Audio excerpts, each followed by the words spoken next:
এই ফিচার যাদের মধ্যে থাকে এমন ব্যক্তিত্বকে আল্লাহ তাআলা কখনোই অপমান করতে পারেন না। আপনি নাহমাদুহু ওয়া নুসাল্লি আলা রাসূলিহিল কারীম আম্মা বা'দু ফাআউযু বিল্লাহি মিনাশ শাইতানির রাজীম বিসমিল্লাহির রহমানির রহিম লাকাদ কানা লাকুম ফি রাসূলিল্লাহি উসওয়াতুন হাসানাহ লিমান কানা ইয়ারজুল্লাহা ওয়াল ইয়াওমাল আখিরা ওয়া যাকারাল্লাহা কাসীরা সাদাকাল্লাহুল আযীম রাব্বিশ ইশরাহ লি সাদরি ওয়া ইয়াসসির লি আমরি ওয়াহলুল উকদাতাম মিন লিসানি ইয়াফকাহু কওলি।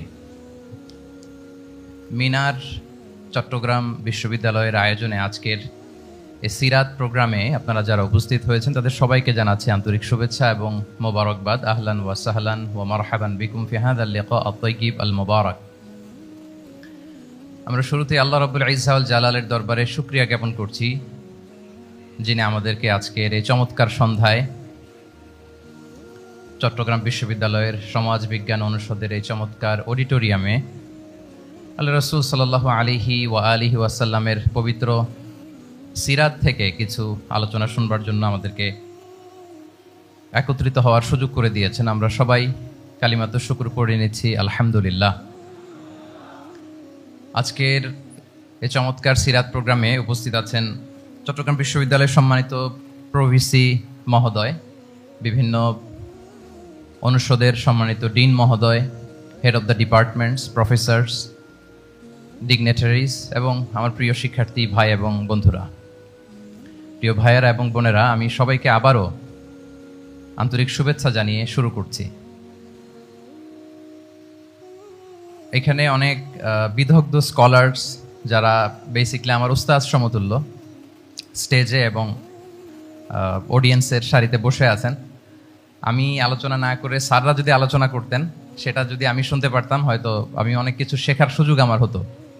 তারপরেও স্যারদের আদেশক্রমে সামান্য কিছু কথা আমি আজকের এই প্রোগ্রামে উপস্থাপনের চেষ্টা করব ইনশাআল্লাহ বিইذنিল্লাহ। যে টপিকটির উপর আজকের সিরাত প্রোগ্রামে কিছু কথা আমি উপস্থাপন করবার চেষ্টা করব সেটা হচ্ছে প্রফেটিক লিডারশিপ, অর্থাৎ নবুবী নেতৃত্ব।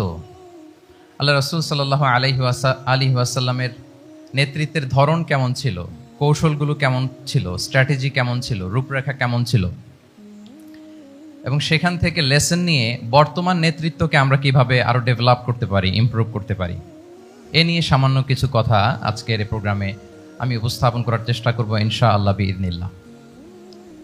তো মূল আলোচনাতে যাওয়ার আগে আমাদের শুরুতে নেতৃত্ব জিনিসটা কি, what is leadership, what is the essence of leadership, এই বিষয়টা ক্লিয়ার হইতে হবে। এটা ক্লিয়ার হলে আমরা পুরো আলোচনাটা খুব ভালো করে উপভোগ করতে পারবো ইনশাআল্লাহ। আমি অডিয়েন্সের মধ্য থেকে শুনতে চাই যে নেতৃত্ব বলতে আমরা আসলে কি বুঝি, হোয়াট ইজ লিডারশিপ। কেউ কি আপনারা বলবেন যে হোয়াট ইজ লিডারশিপ, নেতৃত্ব মানে কি? জি, নেতৃত্ব মানে নেতা, তারপরে ওদিকে nose the way, shows the way, goes the way, যে রাস্তা চিনে, রাস্তা দেখায়, নিজে রাস্তা দিয়ে হাঁটে, সে নেতা। আর মাশাআল্লাহ, এদিকে ন্যায়ের পথে বা সঠিক পথে পরিচালনা করা। পেছনে এক হাত দেখা যায়, ওই যে এক ভাই। What is leadership to you, বলেন। আচ্ছা,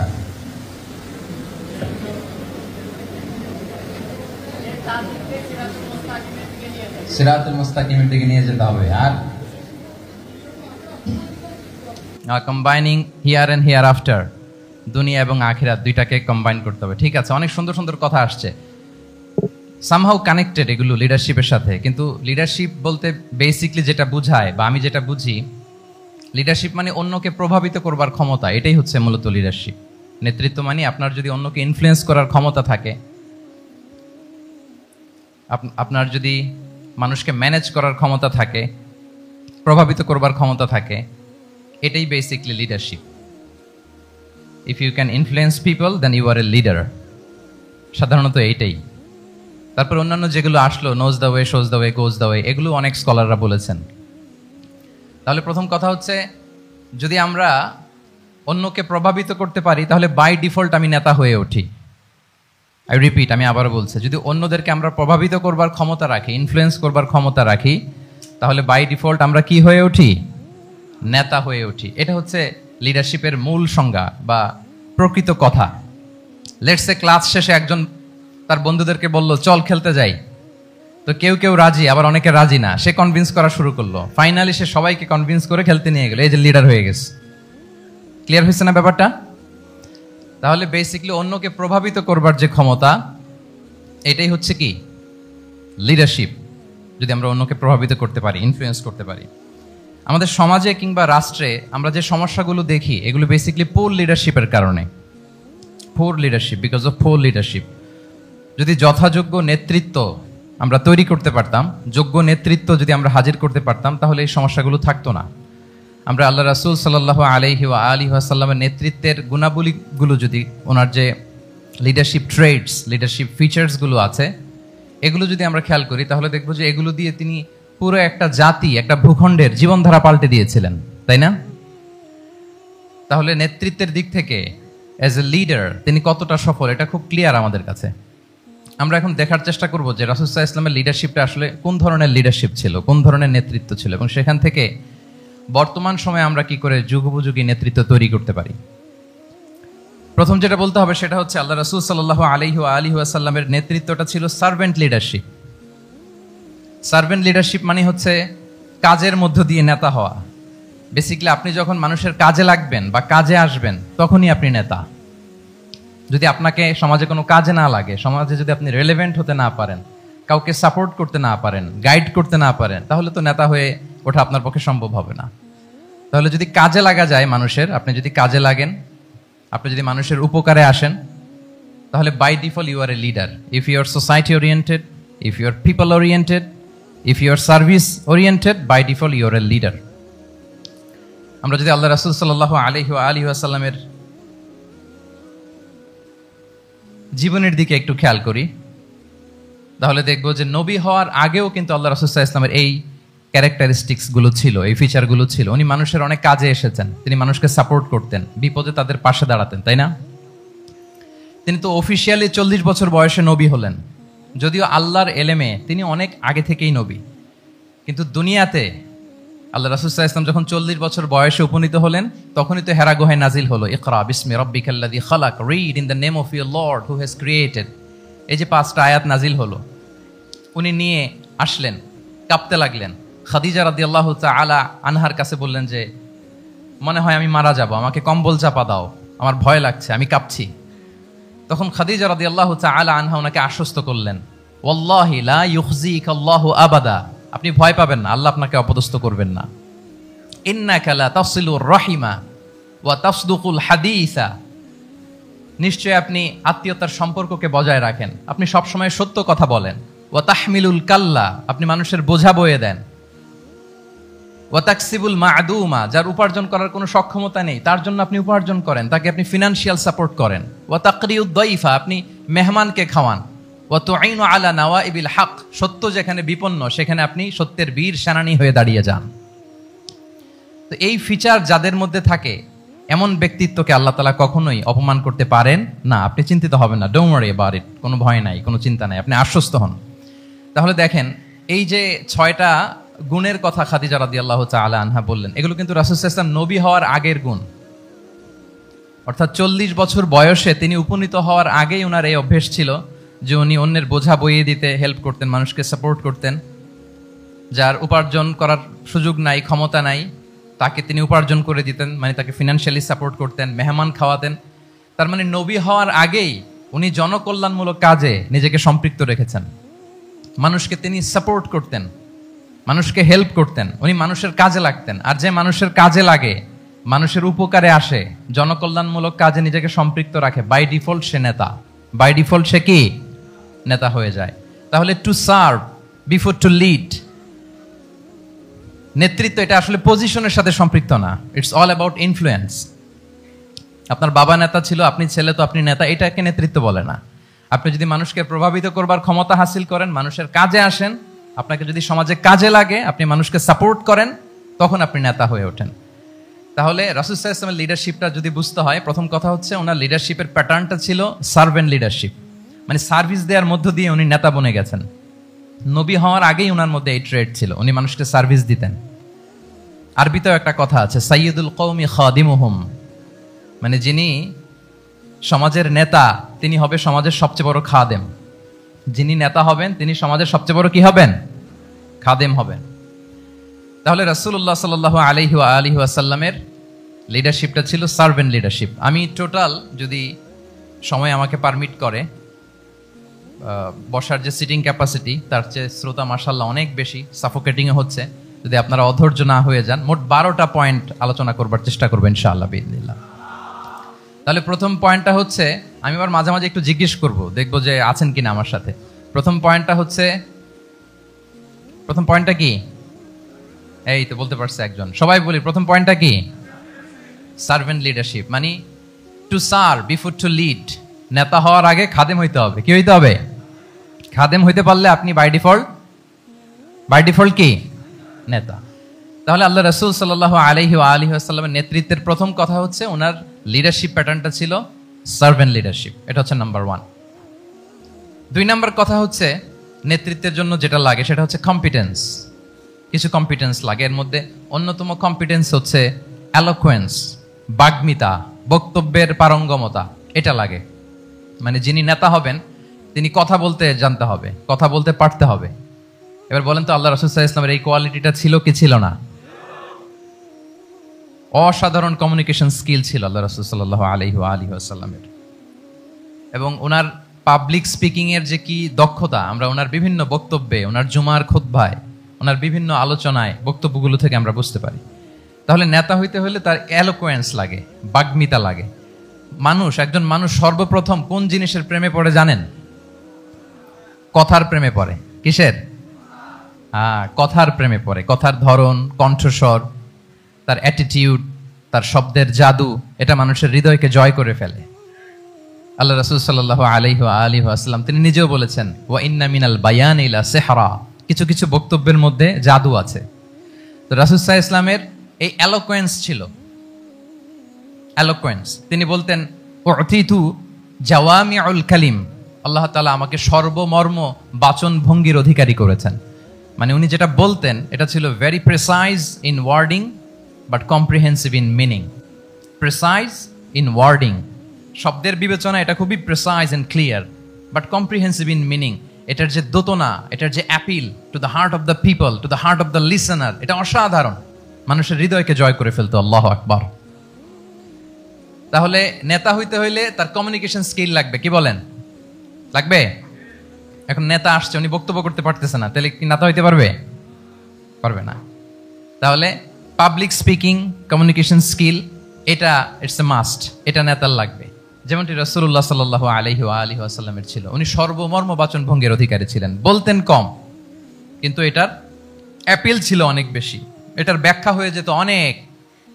রাসূল সাল্লাল্লাহু আলাইহি ওয়াসাল্লামের সবচাইতে বড় ভাষণটি ছিল বিদায় হজের ভাষণ, খুব সম্ভবত। ওই ভাষণের টেক্সটগুলোকে যদি একসাথে করা হয়, আমার মনে হয় 10 মিনিটের বেশি লাগবে না ওই টেক্সটগুলো পড়তে। তার মানে সবচাইতে বড় যে ভাষণ ওনার, ওটা কত ছিল? 10 থেকে 12 মিনিটের ভাষণ ছিল। আমরা তো ঘন্টার পর ঘন্টা বক্তব্য করি, তারপরেও তো আমরা মানুষের মনকে খুশি করতে পারি না। উনি সেই যে 1400 বছর আগে 10 মিনিটের একটা ছোট্ট ভাষণ দিলেন, গোটা বিশ্ব আজও হাবুডুবু খায় ওই ভাষণের ভেতর। ঠিক কিনা বলেন? তাহলে উতিতু জাওয়ামিউল কালিম, আমি সর্বমর্ম বাচনভঙ্গির অধিকারী। সুবহানাল্লাহ। Very precise and clear. কতটা প্রিসাইজ এন্ড ক্লিয়ার ছিল রাসূল সাল্লাল্লাহু আলাইহি ওয়াসাল্লামের বক্তব্য? আম্মা জান আয়েশা রাদিয়াল্লাহু তাআলা আনহা বলেন, লাউ আদ্দাহুল আদু লা আহসাহু। তিনি যখন বক্তব্য করতেন, কেউ যদি চাইতো যে দেখি কয়টা শব্দ বললেন বক্তব্যে, কয়টা বাক্য বললেন, চাইলে মুহূর্তে গুনে ফেলা যেত সেটা। এত প্রিসাইজ এন্ড ক্লিয়ার বক্তব্য ছিল যে তিনি কয়টা বাক্য ব্যবহার করেছেন, কয়টা শব্দ ইউজ করেছেন এই বক্তব্যে, চাইলে যে কেউ গুনে ফেলতে পারত। এবং তিনি খুবই শুদ্ধ আরবিতে কথা বলতেন। আফসাহুল লিসান ছিলেন। বিশুদ্ধ ভাষায় কথা বলতে পারা এটা অনেক জরুরি। রাসূল সাল্লাল্লাহু আলাইহি ওয়াসাল্লাম অত্যন্ত বিশুদ্ধ আরবিতে কথা বলতেন। এবং বিশুদ্ধ আরবি জানাটা বা বিশুদ্ধ ভাষাটা এত জরুরি যে আল্লাহ তাআলা তার প্রিয় হাবিবকে এই বিশুদ্ধ ভাষা শেখানোর জন্য মায়ের বুকের দুধ খাওয়া থেকে বঞ্চিত রেখেছিলেন।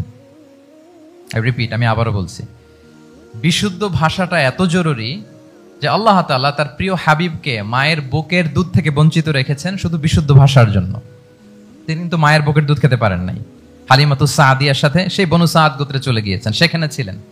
হালিমাতুস সাদিয়া ওনাকে দুধ খাইয়েছেন।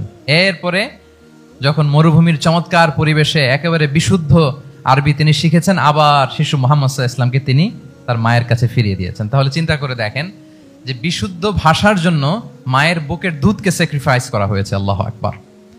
তাহলে আম্মা জান আয়েশা রাদিয়াল্লাহু তাআলা আনহা বলতেন, লাউ আদ্দাহুল আদ্দু লা আহসাহু, চাইলে যে কেউ গুনতে পারতো যে তিনি প্রিয় নবীজি কয়টা বাক্য বললেন, কয়টা শব্দ, এত প্রিসাইজ এন্ড ক্লিয়ার ছিল। অন্য বর্ণনায় এসেছে, কানা ইয়াতাকাল্লামু বিকালামিন বাইনাহু ফাসলুন, তিনি এমন ভাবে কথা বলতেন, কথার মাঝখানে মাঝখানে পজ দিতেন। কি দিতেন? পজ দিতেন, মানে একটু থামতেন যাতে করে শ্রোতারা বুঝতে পারে। ইয়াতাকাল্লামু বিকালামিন বাইনাহু ফাসলুন, বলতে বলতে মাঝে মাঝে একটা পজ দিতেন যাতে সবাই বুঝতে পারে। ইয়াহফাযুহু মান জালাসা ইলাই, আশেপাশে যারা বসতো তারা সহজে এটা মুখস্থ করে ফেলতে পারতো। পজ দিয়ে দিয়ে থেমে থেমে এত চমৎকার করে ওনার প্রেজেন্টেশন ছিল, বক্তব্য মালাগুলো ছিল, ফলে যারা শুনতেছে ইজিলি মুখস্থ করে ফেলতে পারতো। এবং গুরুত্বপূর্ণ কথা তিনি এমফাসাইজ করতেন, 3 বার বলতেন। একবার তিনি বলতেছেন আত্তাকওয়া হা হুনা হা হুনা হা হুনা ওয়া ইউশিরু ইলা সাদরিহি 3 মাররাত, তাকওয়াকে তিনি এখানে রেফার করেছেন। আমরা তো মনে করি তাকওয়া সব ঢুকে গেছে এখানে, তাকওয়া ঢুকে গেছে টুপিতে, তাকওয়া ঢুকে গেছে জামাতে, এগুলো তাকওয়ার একটা নমুনা। কিন্তু আল্লাহ রাসূল সাল্লাল্লাহু আলাইহি ওয়াসাল্লাম বলেছেন তাকওয়া এখানে এখানে এখানে, এভাবে 3 বার তিনি ইঙ্গিত করেছেন। গুরুত্বপূর্ণ কথাকে তিনি এভাবে এমফাসাইজ করতেন। মাঝে মাঝে এমন আবেগঘন বক্তব্য উপস্থাপন করতেন, সাহাবারা অশ্রুসিক্ত হতো। ওয়াজিলাত মিনহাল কুলুব যারাফাত মিনহাল উয়ুন, সাহাবারা বলতেন যে আমরা অশ্রুসিক্ত হতাম, আমাদের হৃদয় বিগলিত হতো। এত চমৎকার মর্মস্পর্শী বক্তব্য তিনি করতেন। এটা প্রেক্ষাপটের আলোকে। আবার যুদ্ধের ময়দানে যখন কমান্ড করতেন তখন আলা সাউতু ওয়াশতাদ্দা গদাবু, তিনি রেগে যেতেন, উঁচু কণ্ঠে তিনি কথা বলতেন, মনে হচ্ছে একজন সেনাবাহিনীর কমান্ডার তার ব্যাটালিয়নকে কমান্ড করছেন। আল্লাহু আকবার। তাহলে বক্তব্যের যত দিক হতে পারে, স্লো মোশনে, খুব তেজস্বী বক্তব্য, খুব জ্বালাময়ী বক্তব্য, আবার মর্মস্পর্শী বক্তব্য, সব ধরনের বক্তব্য তিনি করতেন। সুবহানাল্লাহ। তাহলে এলোকোয়েন্স, 2 নাম্বার হচ্ছে এলোকোয়েন্স। কম্পিটেন্সের খুব গুরুত্বপূর্ণ একটা অংশ হচ্ছে এলোকোয়েন্স, বাগ্মিতা। এটা একজন নেতার থাকা চাই। কি বলেন? একজন নেতার এরকম বক্তব্য দিতে জানতে হবে না? আল্লাহ রাসূল সাল্লাল্লাহু আলাইহি ওয়া আলিহি ওয়াসাল্লাম তিনি ঠিক এইভাবে বক্তব্য করতেন। মাঝে মাঝে তিনি ইমোশনাল ইন্টেলিজেন্স ইউজ করতেন, মানে আবেগ অনুভূতিকে নাড়িয়ে দিয়ে শ্রোতাকে প্রভাবিত করে ফেলা। স্পিরিচুয়াল ইন্টেলিজেন্স বা ইমোশনাল ইন্টেলিজেন্স তিনি বক্তব্যের মধ্যে ব্যবহার করতেন। এমনভাবে তিনি নাসিহাত করতেন, এমনভাবে কথা বলতেন, মানুষের আবেগ অনুভূতিকে তিনি নাড়িয়ে দিতেন। আল্লাহু আকবার। ছোট্ট একটা উদাহরণ এখানে আমি হাজির করি।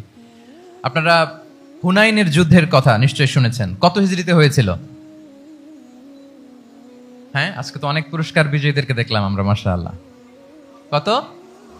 8ম হিজরি। তার মানে মক্কা বিজয়ের ইমিডিয়েট পরেই, কয়েক সপ্তাহ পরেই তো হুনাইনের যুদ্ধ হয়েছিল। তো এই হুনাইনের যুদ্ধে অনেক ওয়ার বুটিজ মুসলমানদের করতলগত হয়েছিল, মানে অনেক গানিমাত, অনেক সম্পদ ওনারা যুদ্ধ শেষে যুদ্ধলব্ধ সম্পদ হিসেবে পেয়েছিলেন। 24,000 উট। কত উট? 24,000 উট, প্রায় 40,000 ভেড়া। এত পরিমাণ গনিমত যখন রাসূল সাল্লাল্লাহু আলাইহি ওয়াসাল্লাম পেলেন, তিনি এগুলো বন্টন করতে শুরু করলেন। কিন্তু রাসূল সাল্লাল্লাহু আলাইহি ওয়াসাল্লাম তিনি বন্টন করতে যে আনসারী সাহাবীদেরকে, অর্থাৎ মদিনার যে সাহাবারা, তাদেরকে কিছুই দিলেন না, বরং তিনি মক্কার সাহাবাদেরকে দিলেন, অন্যান্য গোত্রের লোকদেরকে দিলেন, আশেপাশের সবাইকে দিলেন, কিন্তু দিলেন না কাদেরকে? আনসারী সাহাবীদেরকে। ফলে এত বিশাল ওয়ার বুটিজ, এর মধ্যে থেকে কিছুই আনসারীরা পেল না। ওনাদের মধ্যে ক্ষোভের জন্ম নিল, ওনাদের মধ্যে একটু অসন্তোষ তৈরি হলো, ক্ষোভের জন্ম হলো, এবং ক্ষোভ থেকে ওনারা সমালোচনা করতে আরম্ভ করলেন আল্লাহ রাসূল সাল্লাল্লাহু আলাইহি ওয়াসাল্লামের। এবং সমালোচনা করতে করতে এটা এমন পর্যায়ে চলে গেল, এক পর্যায়ে তারা বলতে আরম্ভ করলো যে আমরা ওনার জন্য জান দিলাম, জীবন দিলাম, আজকে উনি এত সম্পদ পেয়ে সব নিজ এলাকার লোকদের মাঝে বন্টন করে দিল, এটা কি ঠিক করলো উনি? আল্লাহ তাআলা আল্লাহর নবীকে ক্ষমা করুক, আল্লাহ তার রাসূলকে ক্ষমা করুক। মানে কেমন যেন রাসূল একটা ভুল করে ফেলছেন, রাসূল সাল্লাল্লাহু আলাইহি ওয়াসাল্লাম ওনাদেরকে দিতে বাধ্য ছিলেন, এটা যেহেতু দেন নাই, আল্লাহ তার রাসূলকে ক্ষমা করুক, এরকম একটা কথা তারা বলে ফেললেন। তো এটা তো অনেক বড় কথা। আল্লাহ রাসূল সাল্লাল্লাহু আলাইহি ওয়া আলিহি ওয়াসাল্লাম যখন এই কথা শুনলেন, তখন তিনি আনসারী সাহাবীদেরকে জড়ো করে একটা গেট টুগেদার করে এমন ইমোশনালি ওনাদেরকে কাবু করলেন, ইমোশনাল ইন্টেলিজেন্স ইউজ করলেন। এখানে তারা এসেছিল ক্ষোভ নিয়ে, অসন্তোষ নিয়ে, পরে সবাই কান্না করে রাসূল সাল্লাল্লাহু আলাইহি ওয়াসাল্লামের কাছে ক্ষমা চেয়ে সেই মজলিস থেকে উঠতে বাধ্য হয়েছে। তিনি সবাইকে ডেকে বললেন, ইয়া মাআশারাল আনসার আলাম আতিকুম দুল্লালান ফাহাদাকুমুল্লাহ ওয়া আলাতান ফাআগনাকুমুল্লাহ ওয়া আ'দাআন ফাআল্লাফাল্লাহু বাইনা কুলুবিকুম। চমৎকার চমৎকার এক্সপ্রেশন, যে ওহে আনসাররা, আমি কি তোমাদেরকে পথভ্রষ্ট পাইনি, পথহারা পাইনি? আমার ওসিলায় তোমরা হেদায়েতের দেখা পেয়েছো। আমি কি তোমাদেরকে নিঃস্ব পাইনি? আমার ওসিলায় তোমরা সমৃদ্ধ হয়েছে, সম্পদশালী হয়েছে। আমি কি তোমাদেরকে যুদ্ধরত অবস্থায় পাইনি? আউস খাজরাজ তোমরা তো ফাইট করতেছিলে ইচ আদার, আমি যে তোমাদের মধ্যে সম্প্রীতি আর ভালোবাসার মেলবন্ধনে তোমাদেরকে একত্রিত করে দিলাম। আওয়াজাতুম ফি আনফুসিকুম ফি লুআআতিন মিনাদ দুনিয়া, আর দুনিয়ার সামান্য কিছু জিনিসের কারণে তোমরা মনে কষ্ট পাচ্ছ, যেটা দিয়ে আমি কিছু নও-মুসলিমদের হৃদয়কে আকৃষ্ট করছিলাম। তাআল্লাফতু বিহা কওমান লিয়ুসলিমু ওয়া ওয়াকালতুকুম ইলা ইসলামিকুম।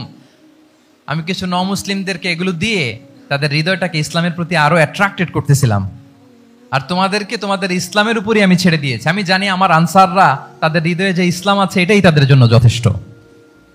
আমা তারদাউনা আইয়াযহাবান নাসু বিশ-শাতি ওয়াল বাঈর ওয়া তারজিউনা বিরাসূলিল্লাহি ফি রিহালিকুম। Won't you be happy that people go back to their country with sheep and camel, and you go back to your country with Rasulullah? আল্লাহু আকবার। তোমরা কি এতে খুশি হবে না? মানুষ উট আর ভেড়া নিয়ে তাদের এলাকায় ফিরবে, আর তোমরা আল্লাহর রাসূলকে নিয়ে তোমাদের এলাকায় ফিরবে। এরকম একটার পর একটা ইমোশনালি রাসূল সাল্লাল্লাহু আলাইহি ওয়াসাল্লাম যখন আনসার সাহাবীদেরকে কাবু করতে লাগলেন, ওনারা এমন ভাবে কান্নার রোল জুড়ে দিল, এমন ভাবে অনুতপ্ত হলো, কাঁদতে শুরু করলো। পরে এরা বলতে আরম্ভ করলো, আমি তো দুই একটা বাক্য বললাম, লম্বা চূড়া মন মাতানো বক্তব্য, হৃদয় স্পর্শী বক্তব্য। তারা বললো, ইয়া রাসূলুল্লাহ, আমরা শুধু আপনাকে পেয়েই খুশি। রাসূল সাল্লাল্লাহু আলাইহি ওয়াসাল্লাম বলেন, গোটা বিশ্বের মানুষ যদি এই পথ ধরে আর আনসারীরা যদি এই পথ ধরে, আমি এই পথ ছেড়ে দিয়ে আনসারীদের পথে হাঁটবো। আল্লাহ তুমি আনসারদের ক্ষমা করো, তাদের সন্তানদের ক্ষমা করো, তাদের নাতিদেরকে ক্ষমা করো। এভাবে মর্মস্পর্শী বক্তব্য যখন ইমোশনাল ইন্টেলিজেন্স দিয়ে যখন রাসূল সাল্লাল্লাহু আলাইহি ওয়াসাল্লাম বললেন, সব আনসারী সাহাবারা কাঁদতে আরম্ভ করলেন। সবাই ফাবাকাল কওমু হাত্তা আখদালু লুহাহুম, তাদের প্রত্যেকের দাড়ি ভিজে গেল, এমন কান্না জুড়ে দিল। আল্লাহু আকবার। তাহলে এটা ছিল রাসূল সাল্লাল্লাহু আলাইহি ওয়াসাল্লামের বক্তব্যের মাধ্যমে শ্রোতাদের মাঝখানে প্রভাব সৃষ্টি করার ক্ষমতা। চিন্তা করতে পারেন, হৃদয় কেঁপে ওঠে না এই কথা শুনলে? Won't you be happy people go back to their home with sheep and camel and you take the messenger of Allah with you? মানুষ ছাগল ভেড়া নিয়ে ফিরতেছে, তোমরা তো আল্লাহর নবীকে নিয়ে ঘরে ফিরতেছো। আল্লাহু আকবার। তাহলে এই কম্পিটেন্সটা লাগে একজন নেতার, তিনি এরকম মর্মস্পর্শী বক্তব্য দিতে জানতে হবে। কি বলেন? এটা দরকার আছে না? আচ্ছা, তাহলে রাসূল সাল্লাল্লাহু আলাইহি ওয়াসাল্লামের লিডারশিপ নিয়ে যেহেতু কথা বলছি, প্রফেটিক লিডারশিপ, প্রথমটা বলেছিলাম ওনার লিডারশিপের স্টাইল কি ছিল? এই তো মুখস্থ হয়ে গেছে, মাশাআল্লাহ। আবার লেটস মেক এ নয়েজ। প্রথমটা কি ছিল? Servant leadership. 2 নম্বরে এলোকুয়েন্স, বাগ্মিতা, বক্তব্যের পারঙ্গমতা চাই একজন নেতার মধ্যে, যেটা আল্লাহ রাসূল সাল্লাল্লাহু আলাইহি ওয়াসাল্লামের ছিল। এবং সেখান থেকে আমাদের শেখার আছে, নেয়ার আছে, কিভাবে তিনি বক্তব্য করতেন, কিভাবে জটিল কথাকে সহজ করে উপস্থাপন করতেন, কিভাবে এত চমৎকার করে তিনি ক্রাউড হ্যান্ডেল করতেন। দুটো গেল। 3 নাম্বার হচ্ছে আল্লাহ রাসূল সাল্লাল্লাহু আলাইহি ওয়া আলিহি ওয়াসাল্লামের নেতৃত্বের গুণাবলীগুলো যদি আমরা লিস্ট ডাউন করি, 3 নাম্বার হচ্ছে কম্পেশন। A leader should be compassionate. 3 number হচ্ছে কম্পেশন, মানে সফট হার্টেড, দয়াদ্র হৃদয় হতে হবে। আপনি মানুষের দুঃখ যদি আপনাকে কাঁদায়, তবেই আপনি নেতা। কি বলেন? মানুষের দুঃখ দেখে, কষ্ট দেখে যদি আপনার মধ্যে কান্না আসে বুক ফেটে, তবেই আপনি নেতা। তাহলে দয়াদ্র হতে হয় নেতাকে, তাকে দয়ালু হতে হয়, কম্পেশনেট হতে হয়, দয়াদ্র হৃদয়ের হতে হয়। আমরা আল্লাহ রাসূল সাল্লাল্লাহু আলাইহি ওয়াসাল্লামের দিকে যদি তাকাই, ওনার তো একটা উপাধি হচ্ছে রাহমাতাল লিল আলামিন। আল্লাহ রাসূল সাল্লাল্লাহু আলাইহি ওয়াসাল্লামের উপাধি কি? ওমা আরসালনাকা ইল্লা রাহমাতাল লিল আলামিন। We have not sent you but as mercy for all the worlds. নবী হে, আপনাকে সবার জন্য আমি মার্সি করে পাঠিয়েছি, রাহমা করে পাঠিয়েছি। আপনি সবার জন্য রহমত, মানুষের জন্য, ম্যানকাইন্ড, জিনকাইন্ড, অ্যানিমালস, সবার জন্য আপনি রাহমা, মার্সি। তাহলে একজন মানুষ যখন নেতা হয়ে উঠতে চাইবে, নেতৃত্বের অন্যতম একটা লিডারশিপ ট্রেইট হচ্ছে কম্পেশন। অন্যের ব্যথায়, অন্যের দুঃখে তার কান্না আসতে হবে। সফট হার্টেড হইতে হবে তাকে, মাঝে মাঝে দয়াদ্র হৃদয়ের হতে হবে, তবেই সে নেতা। রাসূল সাল্লাল্লাহু আলাইহি ওয়াসাল্লাম কতটা দয়াদ্র ছিল, আল্লাহ তাআলা অন্য আয়াতে বলছেন, ফাবিমা রাহমাতিম মিনাল্লাহি লিনতা লাহুম ওয়ালাউ কুনতা ফাযযান গালিযাল কলবি লানফাদ্দু মিন হাওলিক। নবী হে, আল্লাহর অশেষ অনুগ্রহে আপনি খুব কোমল ভাষী হয়েছেন, কোমল হৃদয়ের হয়েছেন। লিনতা লাহুম, সবার জন্য আপনি সফট হার্টেড হয়েছেন আল্লাহর অনুগ্রহে। যদি আপনি সফট হার্টেড না হয়ে আপনি যদি কঠোর হৃদয়ের অধিকারী হতেন, তাহলে এখন লোকেরা যেমনি আপনাকে ঘিরে রাখে, আপনার চারিপাশে সবাই ঘিরে রাখতো না। আল্লাহু আকবার। সাহাবারা সব সময় রাসূল সাল্লাল্লাহু আলাইহি ওয়াসাল্লামের সঙ্গ পেতে চাইতো, অ্যাকম্পানি চাইতো, ঘিরে রাখতো। এমনকি অনেক সাহাবীর ঘরে ভালো না লাগলে রাসূল সাল্লাল্লাহু আলাইহি ওয়াসাল্লামের কাছে চলে আসতো। এমনকি অনেক সাহাবী বলতেন যে আমার পেটে ক্ষুধা লাগলেই আমি রাসূলের কাছে যেতাম, কারণ রাসূলের চেহারা দেখলে আমার পেটের ক্ষুধা উধাও হয়ে যেত। ফাবিমা রাহমাতিম মিনাল্লাহি লিনতা লাহুম। নবী হে, আল্লাহর অনুগ্রহে আপনি কোমল ভাষী হয়েছেন। তাহলে কোমল ভাষী, কোমল হৃদয়ের হওয়া, সফট হার্টেড হওয়া, দয়াদ্র চিত্তের হওয়া, এটা অন্যতম একটা লিডারশিপ ট্রেট। এত দয়াদ্র ছিলেন, আল্লাহ তাআলা বলছেন, ফালাআল্লাকা বাখিউন নাফসাকা আলা আসারিহিম ইল্লাম ইউমিনু বিহাযাল হাদীসি আসাফা। রাসূল সাল্লাল্লাহু আলাইহি ওয়াসাল্লাম বারবার মক্কার কুরাইশদের কাছে যেত, বারবার কাফিরদের কাছে যেত, যেন তারা ঈমান আনে, যেন তারা খারাপ রাস্তা ছেড়ে দিয়ে ভালো রাস্তায় আসে। বারবার চিন্তা করতো যে ইস, কেন তারা লা ইলাহা পড়ে না, কেন তারা সত্যের পথে ফিরে আসে না। হায় রে, একটুর জন্য তো তারা, সামান্য আমার কথাটা শুনলেই তো বেঁচে যেত, ইস একটু আমার কথা মানলেই তো জাহান্নাম থেকে বেঁচে যেত। এরকম অস্থির হয়ে তাদের পেছনে ছুটতেন। আল্লাহ তাআলা বলেছেন, নবী হে, আপনি ওদের পেছনে ছুটতে ছুটতে আপনি তো নিজেকেই শেষ করে দিবেন। বাখিউন নাফসাক, আপনি তো নিজের দিকে খেয়াল করছেন না, নিজের শরীরের দিকে খেয়াল করছেন না, নিজের স্বাস্থ্যের দিকে, সময়ের দিকে, আপনি পাগল পাড়া হয়ে তাদেরকে বাঁচানোর জন্য ছুটছেন। তাহলে কতটা দয়াদ্র, কোমল হৃদয়ের অধিকারী হলে যে কাফেররা রাসূল সাল্লাল্লাহু আলাইহি ওয়াসাল্লামকে ফিজিক্যালি, মেন্টালি এমন কোনো টর্চার নেই, করে নাই, তাদের পিছনে পিছনে ছুটতেন তিনি। হায় রে, একটু যদি ইমানের রাস্তায় আনা যায়, কোনোভাবে যদি তাদেরকে বুঝিয়ে কনভিন্স করা যায়। তাহলে কম্প্যাশনেট, দয়ালু হওয়া, এটা নেতৃত্বের অন্যতম একটা গুণ। আপনার হৃদয়ে দয়া থাকতে হবে, মায়া থাকতে হবে সবার জন্য, কারণ নেতা তিনি তো সবার।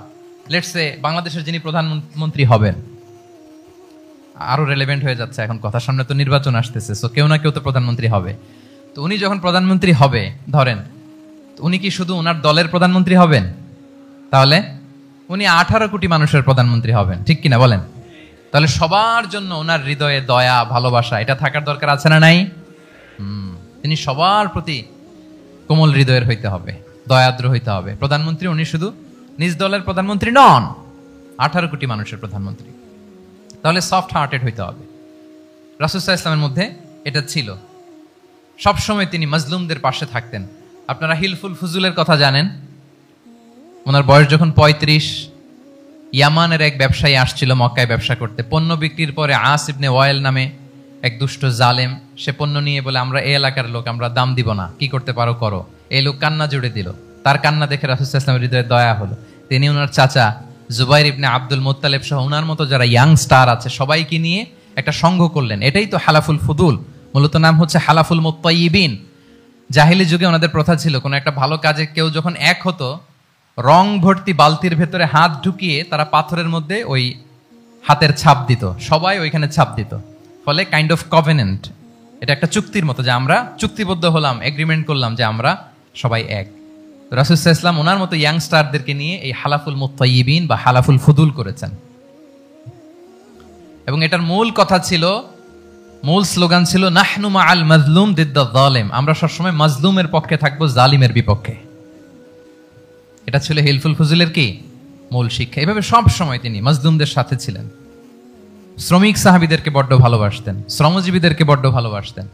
এমনকি বিদায় হজের মতো এরকম গুরুত্বপূর্ণ ভাষণও শ্রমজীবীদের কথা বাদ যায়নি, গরিবদের কথা বাদ যায়নি। আরিকাআকুম আতঈমুহুম মিম্মা তাআকুলুন ওয়ালবাসুহুম মিম্মা তালবাসুন। খবরদার, সেদিনও বলেছিলেন সেই বিদায় হজের ভাষণে, তোমরা তোমাদের শ্রমজীবী লোকদের কথা ভুলে যেও না, তোমাদের স্টাফদের কথা, তোমাদের দাস দাসীদের কথা। তোমরা যা খাবে সেখান থেকে তাদেরও খাওয়াবে, তোমরা যে পোশাক পরবে সেখান থেকে তাদেরও পোশাকের ব্যবস্থা করবে। আল্লাহু আকবার। তাহলে রাহমাতাল লিল আলামিন, তিনি ছিলেন কম্প্যাশনেট, দয়ালু হৃদয়ের অধিকারী। তাহলে নেতা হইতে হলে তার হৃদয়ে কি থাকা লাগবে? দয়া। তাহলে 3 নম্বর পয়েন্টটা কি? হ্যাঁ কি সবাই বলি 3 নম্বর পয়েন্টটা কি? কম্পেশন, অনুগ্রহ বা দয়া। এটা একজন নেতার হৃদয়ে থাকা চাই। 4 নম্বরে হচ্ছে ইন্টিগ্রিটি। ইন্টিগ্রিটি মানে সততা, নৈতিকতা থাকতে হবে। এটা অন্যতম একটা লিডারশিপ ট্রেট। এটার বড় ক্রাইসিস এখন ইন্টিগ্রিটির। রাসূল সাল্লাল্লাহু আলাইহি ওয়াসাল্লামের লিডারশিপটা ছিল এথিক্যাল লিডারশিপ, কিন্তু এইটার অনেক বড় ক্রাইসিস আমাদের সমাজে, আমাদের নেতৃত্বের মাঝে। কি বলেন? নৈতিকতার ঘাটতি আছে না? নৈতিকতা বিবর্জিত নেতৃত্ব, এটা দিয়ে কিছুই হয় না। একটা জাতির ধ্বংসের জন্য নৈতিকতা বিবর্জিত নেতৃত্বই যথেষ্ট। এজন্য নৈতিকতা লাগবে, ইন্টিগ্রিটি, সততা। আমরা যদি আল্লাহ রাসূল সাল্লাল্লাহু আলাইহি ওয়াসাল্লামের নেতৃত্বের দিকে তাকাই, তাহলে ওনার সততা, ওনার সত্যবাদিতা, ওনার আমানতদারিতা নিয়ে যদি আমরা একটু সিরাতের পরতে পরতে খেয়াল করি, এমনকি নবী হওয়ার আগে যদি খেয়াল করি, তাহলে দেখব যে মক্কার লোকেরা আল্লাহ রাসূল সাল্লাল্লাহু আলাইহি ওয়াসাল্লামকে আস-সাদিক, আল আমিন উপাধিতে ভূষিত করেছেন। সুবহানাল্লাহ, মানে সত্যবাদী, ট্রুথফুল এন্ড ট্রাস্টওয়ার্দি। স্বয়ং মক্কার লোকেরা, মক্কার মুশরিকরা রাসূল সাল্লাল্লাহু আলাইহি ওয়াসাল্লামকে উপাধি দিয়েছিলেন আল আমিন। কি উপাধি দিয়েছিলেন? আল আমিন। তার মানে কখনো মিথ্যা বলেননি, কখনো আমানতের খেয়ানত করেননি। যখন আয়াত নাজিল হলো ওয়া আনজির আশিরাতাকাল আকরাবিন, হে নবী আপনি আপনার নিকট আত্মীয়দেরকে সতর্ক করুন জাহান্নামের আযাবের, তিনি সাফা পাহাড়ের চূড়ায় উঠে গেলেন, ডাকতে আরম্ভ করলেন, ও মক্কার লোকেরা, ও আমার আত্মীয়রা, আমি যদি বলি এই পাহাড়ের পেছনে একদল ঘোড় সাওয়ার সশস্ত্র ব্যাটালিয়ন তোমাদেরকে এখনই অ্যাটাক করবে, তোমরা কি বিশ্বাস করবে? আকুনতুম মুসাদ্দিকিয়া, আমার কথা বিশ্বাস করবে? মক্কাবাসী এক বাক্যে কি বলেছিল জানেন? তারা বলেছিল, নাম, অবশ্যই বিশ্বাস করব। আমি যদি বলি তোমাদেরকে অ্যাটাক করার জন্য প্রস্তুত একদল ঘোড়সাওয়ার, বিশ্বাস করবে? আকুনতুম মুসাদ্দিকিয়া, সবাই কি বলেছিল? নাম, অবশ্যই বিশ্বাস করব। কেন বিশ্বাস করবে? বলে যে মা জাররাবনা আলাইকা ইল্লা সিদকা, we have never ever experienced a single lie from you in our life. আমরা জীবনে কোনোদিন তোমার মিথ্যা বলতে শুনি নাই। আল্লাহু আকবার। তাহলে দেখেন এই বাক্যটার ওজন কত দেখেন, মা জাররাবনা আলাইকা ইল্লা সিদকান, আমরা কখনো তোমার থেকে মিথ্যা শুনি নাই। তার মানে এক বাক্যে রাসূল সাল্লাল্লাহু আলাইহি ওয়াসাল্লামের বিগত 40 বছরের হিস্ট্রি ফুটে উঠছে। কি বলেন? বিগত 40 বছরের হিস্ট্রি এই বাক্যে আছে না নাই? মা জাররাবনা আলাইকা ইল্লা সিদকান, আমরা তো কোনোদিন মিথ্যা শুনি নাই তোমার জবান থেকে, তো কেন বিশ্বাস করব না? কি নিঃসংকোচ স্বীকৃতি এলাকার লোকদের, জীবনে আমরা কোনোদিন তোমার মুখ থেকে মিথ্যা শুনি নাই, তো তুমি যদি বলো যে ঘোড়সাওয়ার অ্যাটাক করার জন্য রেডি, অবশ্যই বিশ্বাস করবো, তুমি সত্যবাদী। আল্লাহু আকবার। এইটা আমাদের সমাজে অনেক বড় ক্রাইসিস। আমানতদারিতা, ট্রাস্টওয়ার্দিনেস, মানে উল্টা হয়ে গেছে। যেটা সবচেয়ে ইন্টিগ্রিটি বেশি দরকার ছিল, এটা আমাদের কম। সো এখান থেকে আমাদের শিখতে হবে, অনেক কিছু রিভাইজ করতে হবে আমাদেরকে। এই যে নতুন বাংলাদেশের চমৎকার সময় এসেছে, আর 54 বছরও হয়তো আমরা এই সুযোগ পাবো না, ঠিক কিনা? এজন্য আমাদেরকে শিখতে হবে রাসূল সাল্লাল্লাহু আলাইহি ওয়াসাল্লামের যে ইন্টিগ্রিটি, ওনার যে ট্রাস্টওয়ার্দিনেস, এই আমানতদারিতা থেকে আমাদেরকে শিখতে হবে। আমাদের নেতাদেরকেও আমানতদার হইতে হবে। প্রিয় ভাইয়েরা, তাহলে নেতাকে আস্থার জায়গা তৈরি করে নিতে হয়। রাসূল সাল্লাল্লাহু আলাইহি ওয়াসাল্লাম এটা ধীরে ধীরে তৈরি করেছেন। আপনারা জানেন যে উনি নবুয়তের আগে পার্টনারশিপে বিজনেস করতেন খাদিজা রাদিয়াল্লাহু তাআলা আনহার সাথে, মানে খাদিজা রাদিয়াল্লাহু তাআলা আনহার ইনভেস্টমেন্ট আর উনি শ্রম দিতেন। তো উনি সিরিয়াতে গিয়েছেন পণ্য নিয়ে, মালামাল নিয়ে। ওনার ব্যবসা বাণিজ্যের ধরন কেমন এটা দেখবার জন্য খাদিজা রাদিয়াল্লাহু তাআলা আনহা ওনার এক বান্ধবীকে পাঠিয়েছিলেন ওই ক্যারাভ্যানে, ওই কাফেলায়। নাম ছিল মাইসারা। কি নাম? মাইসারা। তো মাইসারাকে বলেছে, মাইসারা তুমি দেখবা যে টাকা পয়সা আবার উল্টাপাল্টা করে কিনা, ঠিকঠাক মতো ব্যবসা করে কিনা, আমার huge investment, on behalf of me তুমি এই ক্যারাভানে থাকবে আর দেখবে যে মোহাম্মদ ঠিকঠাক বিজনেসটা করে কিনা। আল্লাহু আকবার। মাইসারা এই সফর শেষে এসে খাদিজা রাদিয়াল্লাহু তাআলা আনহার কাছে এমন পজিটিভ রিভিউ দিয়েছে, এই রিভিউ শুনেই খাদিজা রাদিয়াল্লাহু তাআলা আনহা বিষ্ণু ইসলামকে বিয়ে করার জন্য রাজি হয়ে গেছেন। আলহামদুলিল্লাহ। মাইসারা এসে রিভিউ দিতে লাগলো যে মোহাম্মদ সে সবার চেয়ে আলাদা সাল্লাল্লাহু আলাইহি ওয়াসাল্লাম। তার ওঠা বসা, তার চলন বলন, তার কথন, তার ডিলিংস, তার লেনদেন সব আলাদা, অসাধারণ তিনি। আল্লাহু আকবার, তিনি অসাধারণ। তাহলে মাইসারার রিভিউ শুনে আল্লাহু আকবার খাদিজা রাদিয়াল্লাহু তাআলা আনহা তিনি অবাক হয়ে গেলেন এবং তিনি বিয়ের প্রস্তাব পাঠালেন। রাসূল সাল্লাল্লাহু আলাইহি ওয়াসাল্লামের এই আমানতদারিতায় মুগ্ধ হয়ে কি করলেন? বিয়ের প্রস্তাব পাঠালেন। তাহলে কি পরিমাণে ট্রাস্টওয়ার্দিনেস ওনার ছিল। এবং আরো মজার ব্যাপার হচ্ছে, মক্কার কুরাইশরা, মক্কার লোকেরা রাসূল সাল্লাল্লাহু আলাইহি ওয়াসাল্লামের কাছে এসে আমানতের সম্পদ গচ্ছিত রাখতো।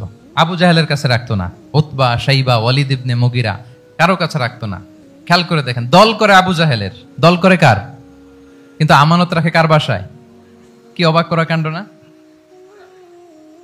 কর্মী হচ্ছে আবু জাহেলের, কিন্তু আমানতের সম্পদ রাখে কার কাছে?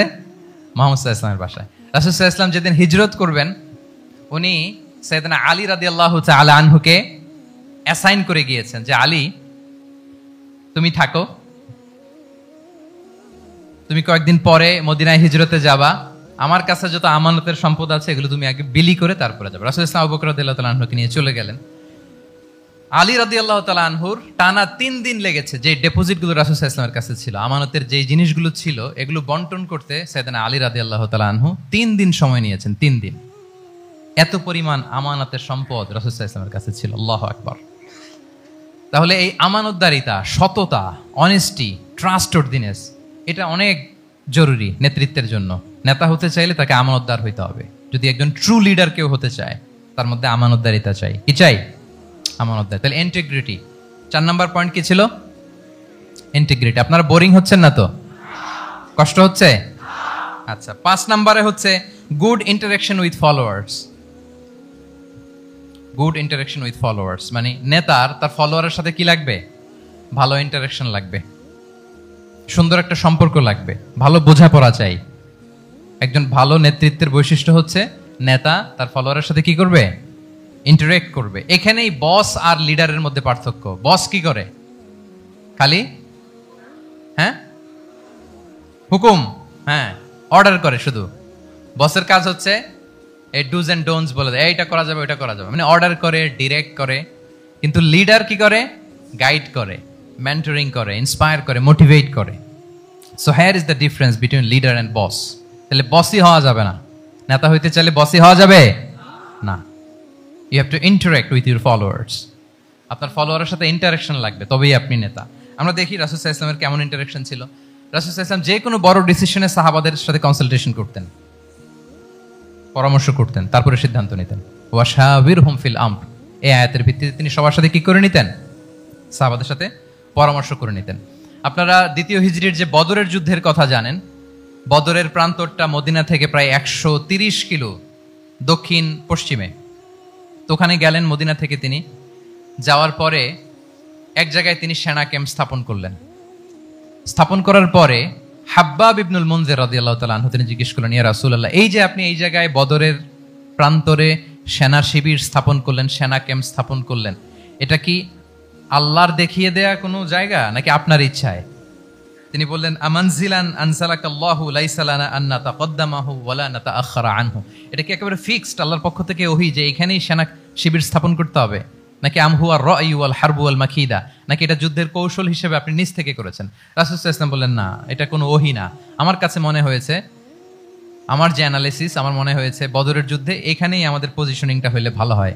হাব্বাব ইবনে মুনজির রাদিয়াল্লাহু তাআলা আনহু বলেন, না, ইদান লাইসা হাযা বিমানসিল ইয়া রাসূলুল্লাহ, তাহলে এইখানে যদি আপনার নিজ থেকে আপনি এটা ডিসাইড করেন, আমি আপনার অনুমতি ক্রমে বলতে চাই ইয়া রাসূলুল্লাহ, এটা সুন্দর জায়গা হয়নি। সুন্দর জায়গা হয়নি? তাহলে কোথায়?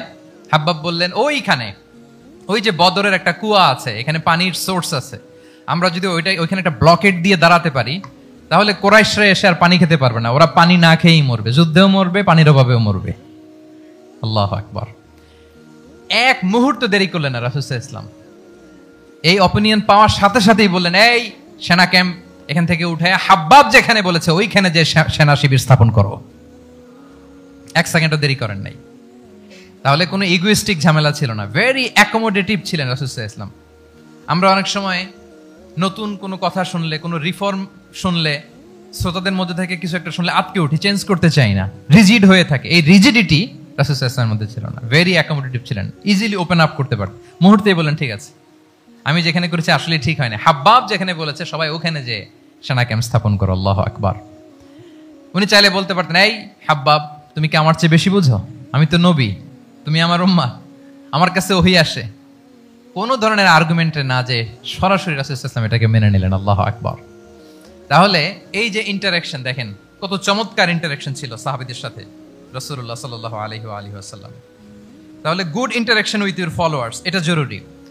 আমরা যদি খন্দকের ঘটনা দেখি, খন্দকের যে পরীক্ষা খনন করা হয়েছিল এটা কিন্তু কোনো মদিনার বা মক্কার কোনো আরাবিয়ান সাহাবাদের কাছ থেকে এই পরামর্শ আসেনি। এসেছে কার কাছ থেকে? সালমান আল ফারিসি। বাড়ি কই? সেই ইরান, ইয়ামান না, ইরানে। উনি হি ওয়াজ পার্সিয়ান, উনি ইরান থেকে আসছে। ফারিসি, সালমান আল ফারিসি, পারস্য থেকে আসা। ওনার কথা অনুযায়ী তিনি বলেছেন সালমান মিন্না আহলাল বাইত। ওনাকে আহলে বাইতের স্ট্যাটাস তিনি দিয়েছেন। আল্লাহু আকবার।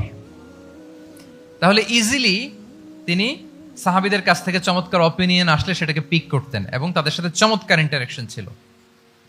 সাহাবীদের সাথে, ফলোয়ারদের সাথে ওনার কতটা গভীর ইন্টারাকশন ছিল, ছোট্ট একটা হাদিস বলে, হাদিসটা সহিহ মুসনাদে আহমদ ইবনে হাম্বলে এসেছে। আমি এই পয়েন্টটা শেষ করছি। রাসূল সাল্লাল্লাহু আলাইহি ওয়াসাল্লামের যুগে এক সাহাবী ছিল, তার নাম ছিল জাহির ইবনে হারাম আল আশজাঈ। জাহির সাহাবীর নাম কি? সবাই বলুন, কি নাম? জাহির রাদিয়াল্লাহু তাআলা। উনি মদিনায় থাকতেন না, উনি মরুপল্লীতে থাকতেন, মানে বেদুইন ছিলেন আর কি। মদিনা তো শহর, সিটি, উনি সিটিতে থাকতেন না, উনি থাকতেন মরুপল্লীতে। ওখানে তিনি অর্গানিক ফলমূল, শাকসবজি চাষ করতেন। রাসূল সাল্লাল্লাহু আলাইহি ওয়াসাল্লাম ওনার এই অর্গানিক ফলমূল আর শাকসবজি খুব পছন্দ করতেন। ফলে উনি প্রায় সেই মরুপল্লী থেকে রাসূল সাল্লাল্লাহু আলাইহি ওয়াসাল্লামের জন্য অর্গানিক ফ্রেশ ফ্রুট আর শাকসবজি মদিনায় নিয়ে আসতেন এবং এগুলো ফ্রিতে দিতেন রাসূল সাল্লাল্লাহু আলাইহি ওয়াসাল্লামকে অ্যাজ এ গিফট। উপহার হিসেবে রাসূল সাল্লাল্লাহু আলাইহি ওয়াসাল্লামকে মরুপল্লী থেকে চাষ করে আনা ফলমূল শাকসবজি দিতেন, আর কিছু শাকসবজি ফলমূল তিনি মদিনার বাজারে বিক্রি করতেন। তো একবার তিনি এসে রাসূল সাল্লাল্লাহু আলাইহি ওয়াসাল্লামকে অর্গানিক এই ফ্রুটগুলো দিয়ে বাকিগুলো মদিনার বাজারে বিক্রি করতেছেন। রাসূলুল্লাহ সাল্লাল্লাহু আলাইহি ওয়া আলিহি ওয়াসাল্লাম বাজার ভ্রমণে গেলেন, যে দেখে ওই তো জাহির, উনি আবার কানা রজুলান দামিমান, একটু কুৎসিত দেখতে, একটু খাটো কুৎসিত শ্যামবর্ণের ছিলেন। তো ওনাকে দেখেই রাসূল সাল্লাল্লাহু আলাইহি ওয়াসাল্লাম পিছন থেকে এরকম ঝাপটে ধরলেন, পিছন থেকে হাগ করলেন আর কি। তো পিছন থেকে যখন ঝাপটে ধরলেন, উনি তো দেখতে পারতেছেন না কে ধরলো। উনি বলে মান হাদা আরসিলনি, এই ছাড়ো ছাড়ো, কে কে, এই কোন লোক আমারে ধরলো, ছাড়ো ছাড়ো করে অস্থির। যখন পিছনে ফিরে দেখে আল্লাহ রাসূল সাল্লাল্লাহু আলাইহি ওয়াসাল্লাম, এখন আর ছাড়াছাড়ি করে না, এখন ওনার পিঠটা রাসূল সাল্লাল্লাহু আলাইহি ওয়াসাল্লামের বুক মোবারকের দিকে আরো লাগাই দিচ্ছে এইভাবে। সুবহানাল্লাহ। এতক্ষণ বলে এই কে, ছাড়ো ছাড়ো, যখন দেখে রাসূল সাল্লাল্লাহু আলাইহি ওয়াসাল্লাম এখন আর তাড়াহুড়ো করতেছে না, এখন ওনার পিঠটা রাসূল সাল্লাল্লাহু আলাইহি ওয়াসাল্লামের বুক মোবারকের সাথে আরো ঠেলে দিচ্ছে। রাসূল সাল্লাল্লাহু আলাইহি ওয়াসাল্লাম এবার মজার ছলে বললেন মাইয়াশতারি হাযাল আব, ফান করে বলতেছেন, এই একটা দাস আছে আমার কাছে, এই লোকটাকে কে কিনবে, আমি বেচবো, কে কিনবে? জাহির রাদিয়াল্লাহু তাআলা আনহু বলেন, ইয়া রাসূলুল্লাহ ইযান ওয়াল্লাহি তাজিদুনি কাসিদান, আমি কালো মানুষ, আমি সস্তা মানুষ, আমারে বেচলে বেশি দাম পাবেন না আপনি, আমি তো সস্তা মানুষ ইয়া রাসূলুল্লাহ। রাসূল সাল্লাল্লাহু আলাইহি ওয়াসাল্লাম বললেন আনতা লাস্তা ইনদাল্লাহি কাসিদ ইয়া জাহির, হে জাহির তুমি আল্লাহর কাছে সস্তা নও, আনতা ইনদাল্লাহি গালি, তুমি আল্লাহর কাছে বড্ড দামি। আল্লাহু আকবার। হে জাহির, তুমি, তোমার স্কিন ব্রাইট কালার না, তুমি কুৎসিত, তুমি দুনিয়াতে সস্তা হতে পারো কিন্তু আমার আল্লাহর দরবারে তুমি কবু সস্তা নও। আনতা ইনদাল্লাহি গালি, আল্লাহর কাছে তুমি বড্ড দামি। দেখেন ইন্টারাকশন কোন মাত্রায় গেলে পিছন থেকে যে এরকম হাক করা যায়, ঝাপটে ধরা যায় এক সাহাবীকে। সুবহানাল্লাহি বিহামদি। এরকম গুড ইন্টারাকশন ছিল অনেক অনেক ভুরি ভুরি সিরাতের পরতে পরতে আপনারা পাবেন যে রাসূল সাল্লাল্লাহু আলাইহি ওয়াসাল্লামের সাথে সাহাবাদের ইন্টারাকশন কত চমৎকার ছিল। তাহলে 5 নাম্বার হচ্ছে গুড ইন্টারাকশন উইথ ফলোয়ার্স। দেখি মনে আছে কিনা। 1 নম্বরে কি ছিল? 2 নম্বরে, 3 নম্বরে কম্প্যাশন, 4 নম্বরে ইন্টিগ্রিটি, 5 নম্বরে মাশাআল্লাহ গুড ইন্টারাকশন উইথ ফলোয়ার্স। 6 নম্বরে হচ্ছে কারেজ, সাহসিকতা। নেতা হইতে হইলে সাহস লাগবে না? নেতারে বাঁচানোর জন্য কর্মীরা দৌড়াইতেছে সামনে, নেতা যদি ছোটে পেছনে তাহলে হবে? হ্যাঁ, রিকশার টায়ার পাংচার হলে যদি নেতা 3 লাফ দেয়, এটা কি নেতা? তাহলে কি? তাহলে তো তাকে নেতা বলা যায় না। কি বলেন? নেতার তো হি শুড বি কারেজাস, তার সাহসী হইতে হবে, দুর্দান্ত সাহস থাকতে হবে তার। রাসূল সাল্লাল্লাহু আলাইহি ওয়াসাল্লামের এরকম দুর্দান্ত সাহস ছিল, অত্যন্ত সাহসিকতার অধিকারী তিনি ছিলেন। এবং এই লিডারশিপ ট্রেটটা খুবই জরুরি, এটাকে বলে mother skill. Courage is a mother skill, এটাই সব। এই হিম্মত লাগবে। আর রাজুলু যু হিম্মা ইউহিল উম্মাহ, যার হিম্মত আছে সেই জাতিকে জাগাতে পারে, ঠিক কিনা? এই যে আমাদের কাছে তো উদাহরণ একেবারে হাতের কাছেই। এই যে 5 আগস্টে, এই যে জুলাই আপরাইজিং, যদি কারেজ না থাকতো আমাদের তরুণদের, আমাদের জেনজিদের, তাহলে এই পরিবর্তন কি আমরা দেখতে পেতাম? না। আমি গল্প শুনছিলাম যে এই চট্টগ্রাম বিশ্ববিদ্যালয় থেকে 2 জন শহীদ হয়েছে।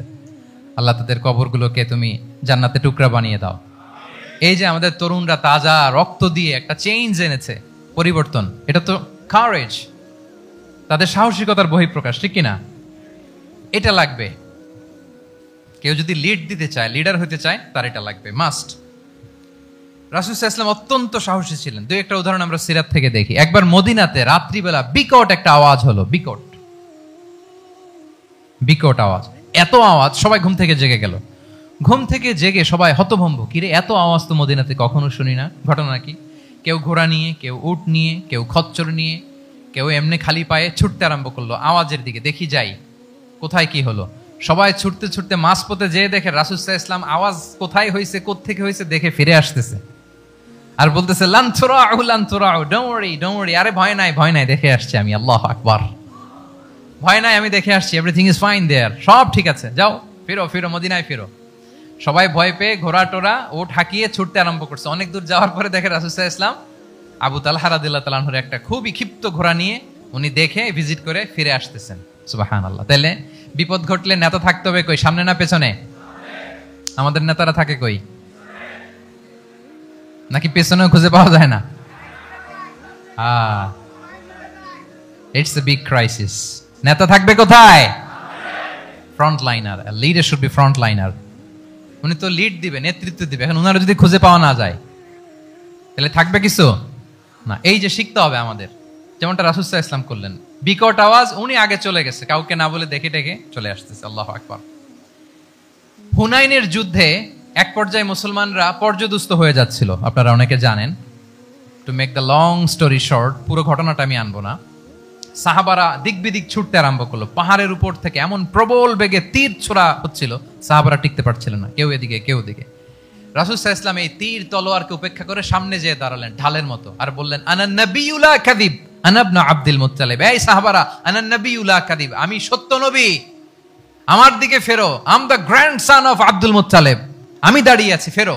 রাসূল সাল্লাল্লাহু আলাইহি ওয়াসাল্লামের যখন এই সাহসী স্টেটমেন্ট তারা পেলেন, আবার আল্লাহু আকবার ধ্বনি নিয়ে সাহাবারা সামনের দিকে এগিয়ে গেছেন। এই যে আগালেন, আর পিছু ফিরলেন না, হুনাইন জয় করেই ছাড়লেন।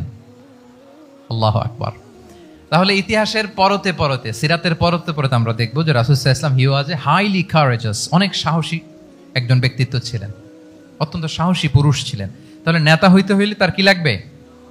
সাহসিকতা লাগবে, তার তো লিড দিতে হবে ফ্রন্ট লাইন থেকে। এবং কাপুরুষতা, ভীরুতা, এটা থেকে রাসূল সাল্লাল্লাহু আলাইহি ওয়াসাল্লাম পানা চেয়েছেন। আল্লাহুম্মা ইন্নী আউযু বিকা মিনাল হাম্মি ওয়াল হাসান ওয়া আউযু বিকা মিনাল আজজি ওয়াল কাসাল ওয়া আউযু বিকা মিনাল জুবনি ওয়াল বুখল। জুবন মানে কি? ভীরুতা, কাপুরুষতা। হে আল্লাহ, আমি ভীরুতা থেকে, কাপুরুষতা থেকে পানাহ চাই। আমরা যেন কাপুরুষ না হই, আমরা যেন ভীরু না হই, আমরা যেন সত্যের বীর সেনানী হয়ে আবু সাঈদের মতো এরকম 2 হাত প্রসারিত করে দাঁড়াতে পারি, ঠিক কিনা? এই যে কারেজাস আবু সাঈদ, হ্যাঁ, is the icon of courage of Bangladesh. কি বলেন? এই যে বুক টান টান করে যে হাত 2টা প্রসারিত করে দাঁড়ালো, আল্লাহু আকবার। গোটা বিশ্ব এখন তাকে আইকনিক ফিগার হিসেবে মেনে নিছে। কি বলেন? গোটা বিশ্ব তাকে চিনছে, তার জন্য দোয়া করছে। তাহলে courage, it's an essential leadership trait, এটা লাগবে প্রিয় ভাইরা। আল্লাহ তাআলা এই কারেজ, এই সৎ সাহস দিয়ে আমাদেরকে ধন্য করুক। কটা গেল? 6টা। 7 নম্বরে হচ্ছে কনফ্লিক্ট রিজলভিং এবিলিটি। বিরোধ নিষ্পত্তি করার মতো যোগ্যতা থাকতে হবে নেতার। অর্থাৎ নেতা হইতে হবে এমন যে বিরোধকে নিষ্পত্তি করে দিতে পারে, মিটমাট করে দিতে পারে, ঝগড়া লাগলে মিটাই দিতে পারে। এটা গুরুত্বপূর্ণ কোয়ালিটি না নেতার জন্য? কি বলেন? রাসূল সাল্লাল্লাহু আলাইহি ওয়াসাল্লামের কিন্তু এটা ছিল, বিরোধ নিষ্পত্তি করা। রাসূল সাল্লাল্লাহু আলাইহি ওয়াসাল্লাম মক্কা থেকে মদিনায় যে 1 ঘন্টায় বছরের পর বছর চলে আসা যুদ্ধ, they use to fight each other, Aws and Khazraj, 1 ঘন্টায় যুদ্ধ থামাই দিয়েছেন। আল্লাহু আকবার। He was a very good mediator and arbitrator. রাসূল সাল্লাল্লাহু আলাইহি ওয়াসাল্লাম অত্যন্ত ভালো মধ্যস্থতাকারী ছিলেন, ভালো মধ্যস্থতাকারী তিনি ছিলেন। তিনি থামিয়ে দিতে পারতেন, বিরোধকে থামাতে পারতেন। আপনারা জানেন যে মক্কায় একবার সম্ভবত অগ্নিকাণ্ডের কারণে কাবা ঘর জ্বলে গিয়েছিল, ধ্বংস হয়েছিল, কিছু অংশ নষ্ট হয়ে গিয়েছিল। কাবাকে রিনোভেট করা হয়েছিল, ফলে কাবার একটা কর্নারে যে ব্ল্যাক স্টোন কর্নার, রুকনুল হাজারিল আসওয়াদ, হাজরে আসওয়াদ পাথরকে সরিয়ে রাখা হয়েছিল। এখন কাবা যখন পুনর্নির্মাণ শেষ, ওই হাজরে আসওয়াদ পাথরকে আবার তার জায়গায় রাখা হবে। কিন্তু কে রাখবে? সবাই রাখতে চায়। সব দলের নেতারা বলে আমরা রাখবো, এক দলের নেতা বলে যে আমি রাখবো। এটা অনেক very prestigious and dignified issue, এই প্রেস্টিজ আমরা কাউকে নিতে দিব না। আরেক দলের নেতা বলে না, আমাদের পাওয়ার বেশি, আমরা রাখবো। আরেক দলের নেতা বলে যে না, এটা আমাদেরই। আরেকজন বলে রক্তের গঙ্গা বইয়ে দিব মক্কায়, কিন্তু এই সম্মান হাত ছাড়া হতে দেব না। এখন জাতীয় চার নেতা গেছে চারদিকে, সমাধান তো নাই। পাথর কয়টা? পাথর তো মাত্র একটা। ইন দ্য মিন টাইম রাসূল সাল্লাল্লাহু আলাইহি ওয়াসাল্লাম আসলেন। রাসূল সাল্লাল্লাহু আলাইহি ওয়াসাল্লামকে দেখেই সবাই হ্যাপি। সবাই বলে যা আমিনুন রাদিনা বি, এই তো আলামিন আসছে, ওই ফয়সালা করবে। সুবহানাল্লাহ, এই তো আলামিন আসছে, সেই ফয়সালা করে দিবে আমাদের মধ্যে। আল্লাহ রাসূল সাল্লাল্লাহু আলাইহি ওয়াসাল্লাম বললেন কি হয়েছে? এই ঘটনা। জাতীয় চার নেতা বলে এই পাথর নিয়ে তারা নিজেরা রাখবে, কাউকে দিবেন। রাসূল সাল্লাল্লাহু আলাইহি ওয়াসাল্লাম বললেন ঠিক আছে, একটা চাদর নিয়ে আসো। চাদর নিয়ে আসা হলো। এবার জাতীয় চার নেতা চাদরের চার কর্নার ধরে দাঁড়ালো। রাসূল সাল্লাল্লাহু আলাইহি ওয়াসাল্লাম নিজ হাতে হাজরে আসওয়াদ তুলে চাদরের মাঝখানে রাখলেন। এবার চার নেতাকে বললেন আসো তোমরা আমার সাথে। তারা আগাতে লাগলো। কাবা ঘরের সামনে যখন আসলো, রাসূল সাল্লাল্লাহু আলাইহি ওয়াসাল্লাম নিজ হাতে, ওনার বরকতময় হাতে আবার হাজরে আসওয়াদ ধরে ঠিক জায়গা মতো রেখে দিলেন। এতক্ষণ কিন্তু চার নেতা কি বলছে? কাউরে ধরতে দিব না, কাউকে। কিন্তু এখন চাদরের কোনা ধরেই কি happy. This is called conflict resolving ability. একজন নেতার এরকম কনফ্লিক্ট, সমাজে যখন এই ধরনের বিরোধ তৈরি হয়, ঝামেলা তৈরি হয়, মারামারির মতো পরিস্থিতি তৈরি হয়, সংঘাতের মতো একটা সিচুয়েশন হয়, নেতা এটাকে রিজলভ করার ক্যাপাসিটি, এবিলিটি তার থাকতে হবে। আল্লাহ রাসূল সাল্লাল্লাহু আলাইহি ওয়াসাল্লামকে আল্লাহ তাআলা এটা দিয়েছিলেন। আল্লাহু আকবার। শুধু বড় বড় জিনিস না, ছোট ছোট জিনিসও করতে হয়।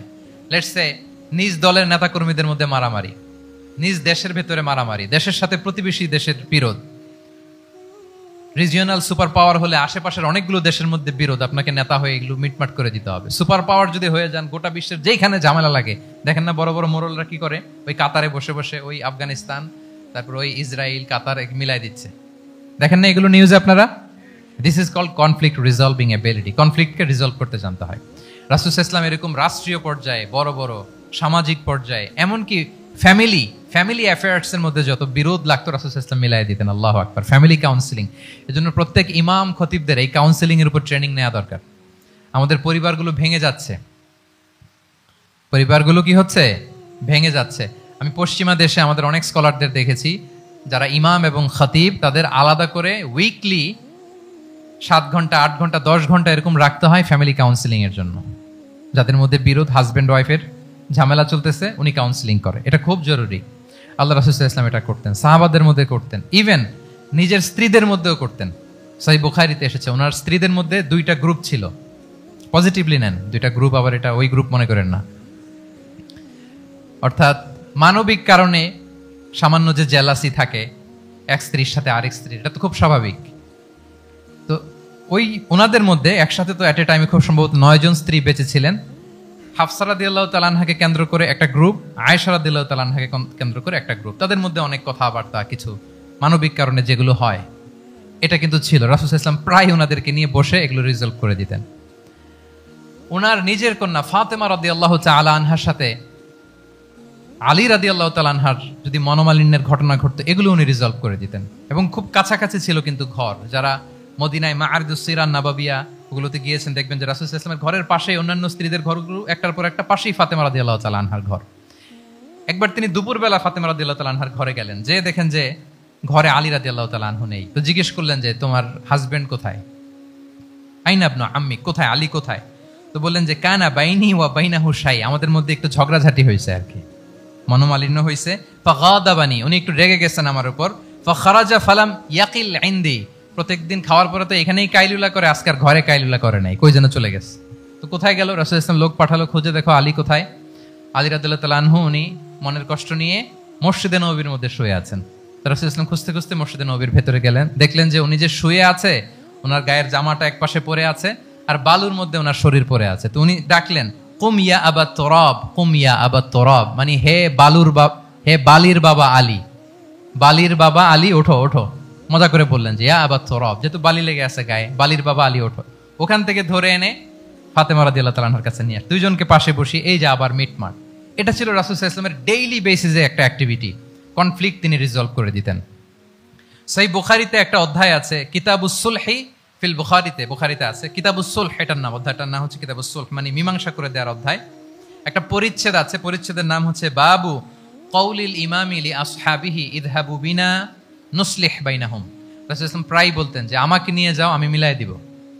ঝগড়া ঝাঁটি মারামারির কথা শুনলে রাসূল সাল্লাল্লাহু আলাইহি ওয়াসাল্লামের বিখ্যাত ডায়লগ এটা। উনি বলতেন আরে ঝগড়া, ইযহাবু বিনা, আমি আছি, আমারে নিয়ে যাও, আমি মিলাই দিব। আমাকে নিয়ে যাও, আমি সংশোধন করে দিব। আল্লাহু আকবার। তাহলে কনফ্লিক্ট রিজলভিং এবিলিটি এটা একজন নেতার থাকা চাই। কি বলেন? আচ্ছা, কয়টা গেল? কয়টা?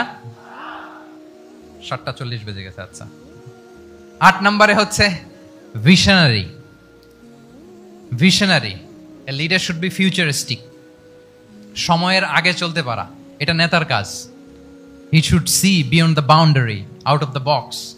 তাকে আউট অফ দ্য বক্স চিন্তা করতে হবে। কর্মীরা যদ্দূর দেখে এয়ারপোর্ট থেকে নেতা দেখা শুরু করবে, তখন সেই হয়ে উঠবে নেতা। এটাকে বলে ভিশনারি। এই ট্রেডটা একটা লিডারশিপ ট্রেড, খুব গুরুত্বপূর্ণ লিডারশিপ ট্রেড, মানে ফারসাইটেডনেস থাকা, দূরদর্শিতা থাকা, ফিউচারিস্টিক অ্যাটিটিউডের হওয়া, সময়ের আগে চলতে পারা, মানে আগ থেকে আন্দাজ করতে পারা। রাসূল সাল্লাল্লাহু আলাইহি ওয়াসাল্লামের মধ্যে এটা ছিল। কেমন ছিল? ওনার দুই একটা উক্তি আমি কয়েকটা হাদিস শেয়ার করি। তিনি বলতেন ইন্নাল্লাহা যাওয়ালি আল আরদা ফারাআইতু মাশআরিকাহা ওয়া মাগারিবাহা ওয়া ইন্না মুলকা উম্মতি সায়াবলুগু মুলকুহা মা যুবিয়া লি মিনহা। আল্লাহ তাআলা এই পৃথিবীটাকে ফোল্ড করে ছোট রেপ্লিকা বানিয়ে আমার সামনে তুলে ধরেছেন। ফারাআইতু মাশারিকাহা ওয়া মাগারিবাহা, আমি পৃথিবীর প্রাচ্য পাশ্চাত্য সবটুকুন দেখেছি, আর আমি যদ্দূর দেখেছি ঠিক তদ্দূর জায়গায় আল্লাহ তাআলা লা ইলাহার বাণী পৌঁছে দিবে। যদ্দূর দেখেছি, ঠিক যদ্দূর দেখেছি তদ্দূর পৌঁছে যাবে ইসলামের সুমহান বাণী। আজকে পৌঁছে গেছে না পৃথিবীতে? পৃথিবীতে এমন কোনো জায়গা আছে যেখানে লা ইলাহার ধ্বনি উচ্চারিত হয় না? এমন কোনো জায়গা নেই। তার মানে ফিউচারিস্টিক, সে 1400 বছর আগের কথা, যে পৃথিবীর আনাচে কানাচে কোথাও বাকি থাকবে না, সব জায়গায় ইসলাম পৌঁছে যাবে। অন্য জায়গায় বললেন লা ইয়াবলাগান্না হাযাল আমরু মা বালাগাল লাইলু ওয়ান নাহার ওয়ালা ইয়াতরুকুল্লাহু বাইতা মাদার ওয়ালা ওয়াবার ইল্লা আদখালাহুল্লাহু হাযা দ্বীন। এই ইসলাম যেখানে দিন হয় রাত হয়, পৃথিবীর যেখানে দিন রাত্রি সংঘটিত হয়, সব জায়গায় পৌঁছবে। এমন কোনো কাঁচা ঘর, পাকা ঘর, কোনো জঙ্গল, কোনো পাহাড়, কোনো ভূখণ্ড, এই পৃথিবীতে কোনো এমন কোনো জনপদ থাকবে না যেখানে ইসলামের বাণী পৌঁছবে না। সব জায়গায় পৌঁছে যাবে। আল্লাহু আকবার। তাহলে এটা হচ্ছে ফিউচারিস্টিক অ্যাটিটিউডের ব্যক্তিত্ব হওয়ার কারণে তিনি এমনটি বলেছেন। আগাম বুঝে ফেলতেন, আগাম। আপনারা হুদাইবিয়ার সন্ধির কথা জানেন না? জানেন? হুদাইবিয়ার ট্রিটির কথা শুনেছেন না? 1400 সাহাবা গিয়েছিলেন ওমরা করতে, ওরা ওমরা করতে দিবে না, সন্ধি করো। তো কি সন্ধি? বলে যে রাসূলুল্লাহ লেখা যাবে না, মুহাম্মদ রাসূলুল্লাহ, নো রাসূলুল্লাহ, রাসূলুল্লাহ কাটো। সাহাবীরা বলে আমরা কাটতে পারবো না। রাসূল সাল্লাল্লাহু আলাইহি ওয়াসাল্লাম বললেন না না, কেটে ফেলো। কাটা হলো। এই বছর ওমরা করতে পারবো না, সাহাবারা বলে আমরা মানি না। রাসূল সাল্লাল্লাহু আলাইহি ওয়াসাল্লাম বললেন এটাও মেনে নাও। আগামী বছর আসবা ওমরা করতে, থাকতে পারবা মাত্র 3 দিন। কয়দিন? সাহাবীরা বলে অসম্ভব, এটা আমাদের ভূখণ্ড, আমরা যতদিন মনে চায় থাকবো। রাসূল সাল্লাল্লাহু আলাইহি ওয়াসাল্লাম বললেন না না, বাদশাহ না, মেনে নাও। মক্কা থেকে কোনো লোক মদিনায় গেলে আমাদেরকে মক্কায় ফেরত দিতে হবে, কিন্তু মদিনা থেকে কেউ মক্কায় আসলে আমরা ফেরত দেব না। দেখছেন ক্লজগুলো? দেখছেন একটার পর একটা, সবগুলো কাফিরদের পক্ষে যায়। কোন সাহাবা রাজি হচ্ছেন না, কিন্তু আল্লাহ রাসূল সাল্লাল্লাহু আলাইহি ওয়াসাল্লাম কি বলেন? তিনি কি বললেন? মেনে নাও, রাজি। কারণ সাহাবারা তো অতটুক দেখতে পারতেছে না। বলেন 3 তালা উপর থেকে, 3 তালা ভবন থেকে একজন মানুষ যদ্দূর দেখে, 30 তালা ভবনের উপর থেকে কি ওইরকমই দেখে? কিরকম দেখে? পানোরামিক ভিউ দেখে, সে অনেক বড় করে দেখে। আর 3 তালার উপর থেকেই সামান্য কিছু দেখে। রাসূল সাল্লাল্লাহু আলাইহি ওয়াসাল্লাম অনেক দূর দেখতে পাচ্ছিলেন। তিনি চিন্তা করলেন কিছু বছর যদি আমাদের মধ্যে দাঙ্গা হাঙ্গামা যুদ্ধ বন্ধ থাকে, আমরা গ্লোবালি ইসলামকে ছড়াই দিতে পারবো। শান্তভাবে মদিনাতে একটা স্ট্রং ইসলামিক কমিউনিটি আমরা তৈরি করতে পারবো। আল্লাহু আকবার। এবং তিনি দেখতে পাচ্ছিলেন ইন্না ফাতাহনা লাকা ফাতহাম মুবিনা, এই হুদাইবিয়ার এই চুক্তি, যেটা আদতে অ্যাপারেন্টলি মনে হচ্ছে সব আমাদের বিপক্ষে যায়, আসলে এইটাই আমাদেরকে ভূমি ধস জয় এনে দিবে। আল্লাহু আকবার। এবং সেটাই হয়েছে। তাহলে নেতার কাজ হচ্ছে, নেতা সময়ের আগে চলবেন, ফিউচারিস্টিক হবেন, যেটাকে আমরা বলি কি ভিশনারি। কি বলি? তাহলে 8 নম্বর পয়েন্টটা কি ছিল? ভিশনারি। 9 নম্বর হচ্ছে রেজিলিয়েন্স। এটা একটা চমৎকার লিডারশিপ ট্রেট। রেজিলিয়েন্স মানে সংকট কাটিয়ে ঘুরে দাঁড়াবার সামর্থ্য, মানে যাকে কেউ থামাতে পারে না। আনস্টপেবল, আনস্টপেবল, কোনো কিছু তাকে থামাতে পারে না। লেগে থাকার মানসিকতা, টিকে থাকার মানসিকতা, সহজে হার না মানা, আবার ঘুরে দাঁড়ানো, এটার বলে রেজিলিয়েন্স। এই ক্যাপাসিটি, এই কোয়ালিটি রাসূল সাল্লাল্লাহু আলাইহি ওয়াসাল্লামের মধ্যে ছিল। হি ওয়াজ আনস্টপেবল, হ্যাভিং আনবিলিভেবল সাবর। কোনো কিছু রাসূল সাল্লাল্লাহু আলাইহি ওয়াসাল্লামকে থামাতে পারে নাই। পেরেছে? বলেন, পেরেছে কেউ থামাতে? ছোটবেলা থেকে স্ট্রাগল করে, একটার পর একটা স্ট্রাগল ফেস করে বড় হয়েছেন। জন্মের আগেই তো ওনার পিতাকে আল্লাহ তাআলা উঠিয়ে নিলেন। তার মানে বাবাকে নিজ চোখে এই দুনিয়াতে আমাদের প্রিয় নবীজি দেখে যান নাই। আল্লাহ রাসূল সাল্লাল্লাহু আলাইহি ওয়াসাল্লাম ওনার বাবাকে, পিতাকে দেখছেন? দেখেন নাই। ওনাদের আমেনা এবং আব্দুল্লাহ, ওনাদের সংসার ছিল মাত্র সপ্তাহখানেক, এক সপ্তাহের সংসার। কয়দিনের সংসার? কয়দিনের? 7 দিনের। এই সপ্তাহখানেকের সংসারেই আল্লাহ তাআলা রাসূল সাল্লাল্লাহু আলাইহি ওয়াসাল্লামকে ওনার মায়ের পেটে পাঠিয়েছেন। আব্দুল্লাহ চলে গেলেন ব্যবসায়, ফিরে আসার পথে ওখানেই মারা গেলেন, ইয়াসরিবে। তার মানে জন্মের আগেই বাবাকে হারালেন, ইয়াতিম হয়ে দুনিয়াতে আসলেন। এরপরে মাকে হারালেন, এরপরে দাদাকে হারালেন, এরপরে চাচাকে হারালেন। Physically, mentally torture, emotionally traumatise করার যত ধরন আছে কাফিররা করেছে, কোনো কিছু রাসূল সাল্লাল্লাহু আলাইহি ওয়াসাল্লামকে থামাতে পেরেছে? বলেন, থামাতে পেরেছে? ওনার লাইফ থ্রেট ছিল। হিজরতের রাতে তো আল্লাহ তাআলা বললেন আজই যেতে হবে, না হলে হত্যার ষড়যন্ত্র হচ্ছে, ব্ল্যাক ম্যাজিক করা হয়েছে। রাসূল সাল্লাল্লাহু আলাইহি ওয়াসাল্লাম খাসির মাংস, খাসির যে বাজুর মাংস, এটা পছন্দ করতেন। খাইবারে এক ইহুদি নারী এই খাসির মাংসের মধ্যে বিষ মিশিয়ে, পয়জন দিয়ে রাসূল সাল্লাল্লাহু আলাইহি ওয়াসাল্লামকে খাইয়েছিল হত্যার জন্য, একটার পর একটা। বলেন, রাসূল সাল্লাল্লাহু আলাইহি ওয়াসাল্লামের মিশন থেকে এক চুল পরিমাণ ওনাকে পেছনে নেওয়া গিয়েছে? He was unstoppable. This is called resilience. একজন নেতার মধ্যে এই রেজিলিয়েন্ট মানসিকতা থাকতে হবে যে আমাকে কেউ থামাইতে পারবে না, আমরা আমাদের মঞ্জিলে মকসুদে যাবই। হ্যাঁ, আমরা যাবই, আমাদেরকে কেউ থামাতে পারবে না, এই মেন্টালিটি হইতে হবে। এটা হচ্ছে একটা লিডারশিপ ট্রেট, রেজিলিয়েন্ট। 10 নম্বরে হচ্ছে স্ট্র্যাটেজিক লিডারশিপ। নেতার কৌশলী হতে হয়। তার যে লক্ষ্য, মিশন, ভিশন, এটা সে সুকৌশলে আদায় করে নেবে। নেতাদের কি হইতে হয়? কৌশলী। এটাকে বলে স্ট্র্যাটেজিক লিডারশিপ। এটা রাসূল সাল্লাল্লাহু আলাইহি ওয়াসাল্লামের ছিল। শুধু স্ট্র্যাটেজি নিয়ে, রাসূল সাল্লাল্লাহু আলাইহি ওয়াসাল্লামের স্ট্র্যাটেজি নিয়ে সুদীর্ঘ আলোচনা হতে পারে। আমি দুই একটা স্ট্র্যাটেজির কথা বলি, দুই একটা ওয়ার স্ট্র্যাটেজি। যুদ্ধের ময়দানে উনি কি স্ট্র্যাটেজি অবলম্বন করতেন দেখেন। উনি যুদ্ধের ডিস্ট্রাকশনকে, ক্যাজুয়ালিটি মিনিমাইজ করবার জন্য ওনার নির্দেশনা থাকতো, খবরদার কোনো নারীর গায়ে হাত তুলো না যুদ্ধের ময়দানে, শিশুর গায়ে হাত তুলো না, কোনো পাদ্রীর গায়ে হাত তুলো না,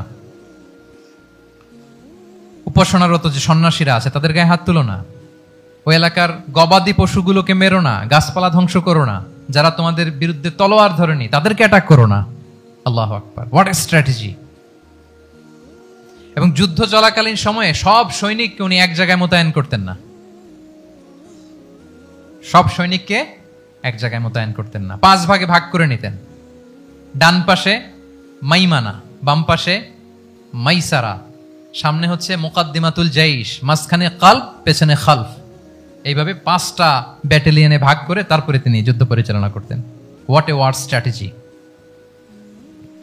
বদরের যুদ্ধে যখন পৌঁছলেন, মক্কা থেকে মদিনা থেকে 130 কিলোমিটার দূরে, দূরে আফসা দেখা যায়, মরিচিকার মধ্যে দেখা যায় ওই যে মুশরিকরা ওখানে আসছে, কিন্তু তারা কতজন এটা তো বোঝা যায় না।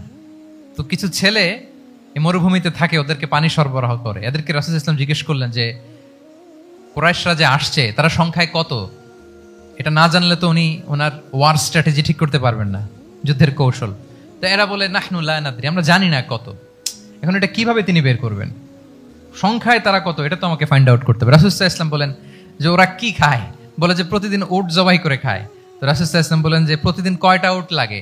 বলে যে ইয়াউমান তিসআন ওই ইয়াউমান আশরান। 2 দিন হয়েছে আসছে, তো প্রথম দিন দেখলাম 9টা জবাই করছে, আজকে দেখছি 10টা জবাই করছে। রাসূল সাল্লাল্লাহু আলাইহি ওয়াসাল্লাম বললেন ইদান আল কওমু মা বাইনা আত-900 ওয়াল আলফ। তাহলে ওরা 900 থেকে 1000 এর মধ্যে। সুবহানাল্লাহ। এবার বলেন বদরের যুদ্ধে কুরাইশদের সংখ্যা ছিল কত? আল্লাহু আকবার, হোয়াট এ ওয়ার স্ট্র্যাটেজি! নমুনা দেখে বুঝে ফেলছেন কতজন তারা। এইভাবে রাসূল সাল্লাল্লাহু আলাইহি ওয়াসাল্লাম ওনার স্ট্র্যাটেজি নির্ধারণ করতেন। লোকেশন শেয়ার করতেন না। সুবহানাল্লাহ। কোথায় যাবেন বলতেন না, চলো চলো বলে ছুটতেছেন। কোথায় যাবেন উনি জানেন। অ্যাটাক করবেন এইদিকে ডান দিকে, অ্যাটাক করবেন কোন দিকে? কিন্তু মদিনা থেকে বের হতেন বাম দিক দিয়ে। অ্যাটাক করবেন উত্তরে, মদিনা থেকে বের হতেন কোন দিক দিয়ে? দক্ষিণ দিক দিয়ে। যে রাতে হিজরত করবেন মদিনা উত্তর দিকে, উনি দক্ষিণ দিকে চলে গেছেন গারে সাউরে 3 দিন থেকে আগে, ওরা যাতে বুঝতে না পারে। সুবহানাল্লাহ। এটা ছিল রাসূল সাল্লাল্লাহু আলাইহি ওয়াসাল্লামের ওয়ার স্ট্র্যাটেজি। এবং সবাই যেই পথে মক্কা থেকে মদিনা যায় উনি কিন্তু ওই পথে যাননি। ক্যারাভেনগুলো, কাফেলাগুলো যেই পথে মক্কা থেকে মদিনা ইউজুয়াল রুট যেটা, যাননি। সাওয়াহেলি পথে সাগরের পাশ দিয়ে স্পেশাল একজন গাইড ভাড়া করে তিনি গিয়েছেন। আল্লাহু আকবার। This is called strategy. তাহলে স্ট্র্যাটেজিক লিডারশিপ লাগবে, একজন নেতার স্ট্র্যাটেজিক প্ল্যানিং ঠিক করা লাগবে। এটা তাকে সামনের দিকে আগাতে অনেক সহায়তা করবে। রাসূল সাল্লাল্লাহু আলাইহি ওয়াসাল্লামের যে জিও পলিটিক্যাল অ্যাওয়ারনেস, এগুলো নিয়ে কথা বলতে গেলে অনেক লম্বা সময় লাগবে, আমরা যাব না। 10 নম্বরে ছিল স্ট্র্যাটেজিক লিডারশিপ, 10টা বলে ফেলছি, আর 2টা 2 মিনিটে বলে শেষ করব। 11 নম্বর প্র্যাকটিক্যাল উইজডম। প্র্যাকটিক্যাল উইজডম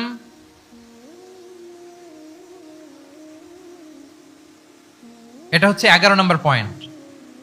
অর্থাৎ প্রজ্ঞা থাকতে হবে। একজন নেতা যে ডিসিশনগুলো সে মেক করবে, এটা প্রজ্ঞায় সুসজ্জিত হইতে হবে। আল্লাহ রাসূল সাল্লাল্লাহু আলাইহি ওয়া আলিহি ওয়াসাল্লামের যতগুলো সিদ্ধান্ত ছিল, কাজ ছিল, কোনোটাই প্রজ্ঞা থেকে খালি ছিল না, সবগুলো ছিল প্রজ্ঞায় সমৃদ্ধ।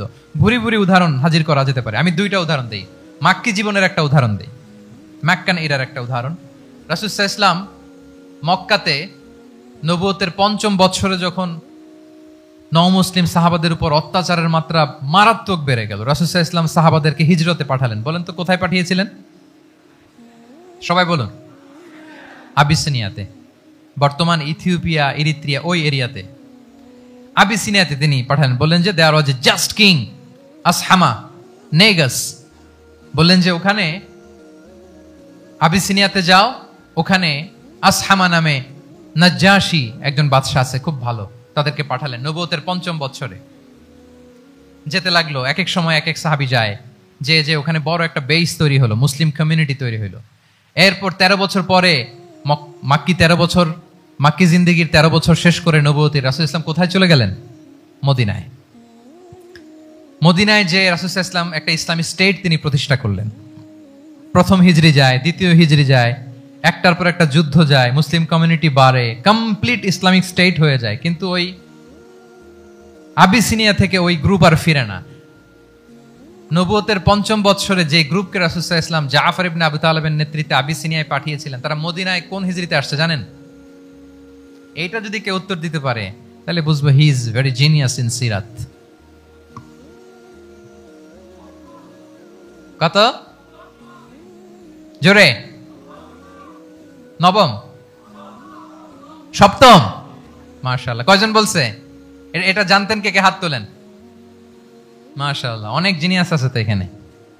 হ্যাঁ, লটস অফ জিনিয়াস। মাশাআল্লাহ, মাশাআল্লাহ, তাবারাকাল্লাহ। জি, 7ম হিজরিতে এসেছিলেন জাফর ইবনে আবি তালেবের নেতৃত্বে। এখানে হিকমা, রাসূল সাল্লাল্লাহু আলাইহি ওয়াসাল্লামের উইজডমের ব্যাপারটা হচ্ছে, রাসূল সাল্লাল্লাহু আলাইহি ওয়াসাল্লাম আছেন মদিনাতে, একের পর এক কোরআনের আয়াত নাজিল হচ্ছে, আহকামগুলো সাহাবারা প্র্যাকটিস করতেছে, মসজিদে নববী হলো, ইসলামিক স্টেট হলো, বদরের যুদ্ধ হলো, উহুদ হলো, খন্দক হয়ে গেল, সব হয়ে যায়। কিন্তু ওনারা ফিরেন না কেন? ওনারা ফিরলেন সেই 7ম হিজরিতে খায়বার বিজয়ের পরে। এবং যেদিন জাফর ইবনে আবি তালেব আবিসিনিয়া থেকে সবাইকে নিয়ে ফিরলেন, রাসূল ইসলাম এত খুশি হলেন, উনি বললেন বিআইয়িহিমা আনা লা আদরি বিআইয়িহিমা আনা আফরাহ বিফাতহি খাইবার আও বিকুদুমি জাফর। আজকে কোনটাতে আমি বেশি হ্যাপি আমি জানি না, আমার ভাই জাফরকে পেয়ে নাকি খাইবার বিজয়ের কারণে। আমি কনফিউশনে পড়ে গেছি যে এইটাতে বেশি খুশি হইলাম নাকি ওইটাতে। এর কারণ হচ্ছে রাসূল ইসলাম অপেক্ষা করতেছিলেন যে মদিনা এই স্টেটটাকে আগে ইন্টারনাল এবং এক্সটার্নাল যত থ্রেট হতে পারে সবগুলো থেকে আগে সেফ জোন বানাতে হবে। এমনও হতে পারে মদিনা হাতছাড়া হয়ে যেতে পারে। মদিনা যদি হাতছাড়া হয়, মদিনা থেকেও যদি আমার হিজরত করা লাগে, আমি কই যাব? ওইটারে সেকেন্ড বেস, প্ল্যান বি হিসেবে রেখে দিয়েছিলেন যে জাফর তুমি আইসো না, তুমি থাকো, নতুন নতুন যা আয়াত আসবে আমি সাহাবী দিয়ে এই বিধানগুলো পাঠাবো, ওখানে প্র্যাকটিস করতে থাকো, ইউ উইল বি ফাইন দেয়ার, থাকো, আশা লাগবে না। থাকতে থাকতে 7ম হিজরি পর্যন্ত, খন্দকের যুদ্ধের মাধ্যমে যখন কুরাইশদের 20 দাঁত ভেঙে দেওয়া হলো, 7ম হিজরিতে যখন খায়বার দুর্গ বিজয় হয়ে গেল, now Islam came as a regional super power. রাসূল ইসলাম বুঝলেন আর ইন্টারনাল থ্রেটও নাই, এক্সটার্নাল থ্রেটও নাই, এবার আর কোনো টেনশন নাই, জাফর ইবনে আবি তালিবকে চিঠি পাঠালেন, তিনি বিশাল বাহিনী নিয়ে মুসলিমদেরকে নিয়ে তিনি ব্যাক করলেন মদিনাতে। আল্লাহু আকবার। This is called wisdom, practical wisdom. রাসূল সাল্লাল্লাহু আলাইহি ওয়াসাল্লামের এইভাবে এমন কোনো সিদ্ধান্ত নাই যেটার পেছনে প্রজ্ঞা ছিল না, প্রত্যেকটা সিদ্ধান্ত ছিল প্রজ্ঞায় সুসজ্জিত। আমরা যদি মদিনার একটা উইজডমের কথা খেয়াল করি, খুব সংক্ষেপে বলি, মদিনাতে আল্লাহ রাসূল সাল্লাল্লাহু আলাইহি ওয়া আলিহি ওয়াসাল্লাম, মদিনার সোসাইটিতে মুনাফিক কারা বলেন তো? এটা কি রাসূল সাল্লাল্লাহু আলাইহি ওয়াসাল্লাম জানতেন না? জানতেন কিনা বলেন? এই জানাটা কি ধারণা বেজ, মানে মনে হয় ও মুনাফিক এরকম, নাকি গাইডেড বাই ওয়াহি, গাইডেড বাই রেভেলেশন? স্বয়ং আল্লাহ তাআলা জানিয়ে দিয়েছেন। এরপরও কোনোদিন রাসূল সাল্লাল্লাহু আলাইহি ওয়াসাল্লাম মানুষের সামনে কাউকে মুনাফিক বলে পরিচয় করিয়ে দেন নাই। মদিনার সোসাইটিতে কেউ জানতো না, বুঝতে পারতো আচরণ মুনাফিকের মতো, কিন্তু রাসূল সাল্লাল্লাহু আলাইহি ওয়াসাল্লাম কখনো বলেন নাই যে ও মুনাফিক। কখনো বলছেন? বলেন নাই। চিন্তা করছেন? আমরা তো কথায় কথায় ফেসবুকে মন মতো না হইলে কি লিখি? মন মতো না হলেই বেসড অন অ্যাজাম্পশন, আমার মন মতো হয় নাই ও মুনাফিক।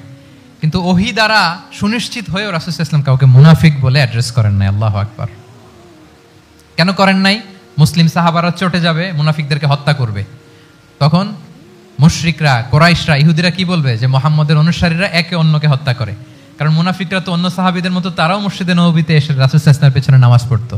অ্যাপারেন্টলি দেখতে তো তারাও মুমিন, দেখতে তারাও কি মুমিন। কখনো রাসূল সাল্লাল্লাহু আলাইহি ওয়াসাল্লাম বলেন না। তবে হুযায়ফা ইবনুল ইয়ামান রাদিয়াল্লাহু তাআলা আনহু নামে একজন সাহাবী, উনি মদিনার গোয়েন্দা বিভাগের প্রধান ছিলেন রাসূল সাল্লাল্লাহু আলাইহি ওয়াসাল্লামের। উনাকে বলে গিয়েছিলেন কারা কারা মুনাফিক, নামের লিস্টটা এজ এ রেফারেন্স শুধু উনাকে বলেছিলেন, আর কাউকে বলেন নাই। এজন্য ওমরে ফারুক রাদিয়াল্লাহু তাআলা আনহু যখন মদিনার খলিফা, তখন তিনি কেউ মারা গেলে ওনাকে যখন জানাজার ইমামতির জন্য বলা হতো, উনি দেখতেন যে ওই জানাজায় হুযায়ফা গিয়েছে কিনা। যদি হুযায়ফা ইবনুল ইয়ামান ওখানে যেতেন, উনি ওই নামাজের ইমামতি করতেন। আর যদি দেখতেন ওইখানে হুযায়ফা নাই, ওইখানে ওমরও নাই রাদিয়াল্লাহু তাআলা আনহু, আল্লাহু আকবার, তিনি কৌশলে পাশ কাটিয়ে বলতেন অন্য কেউ এই নামাজের ইমামতি করে দাও, আমি যাব না।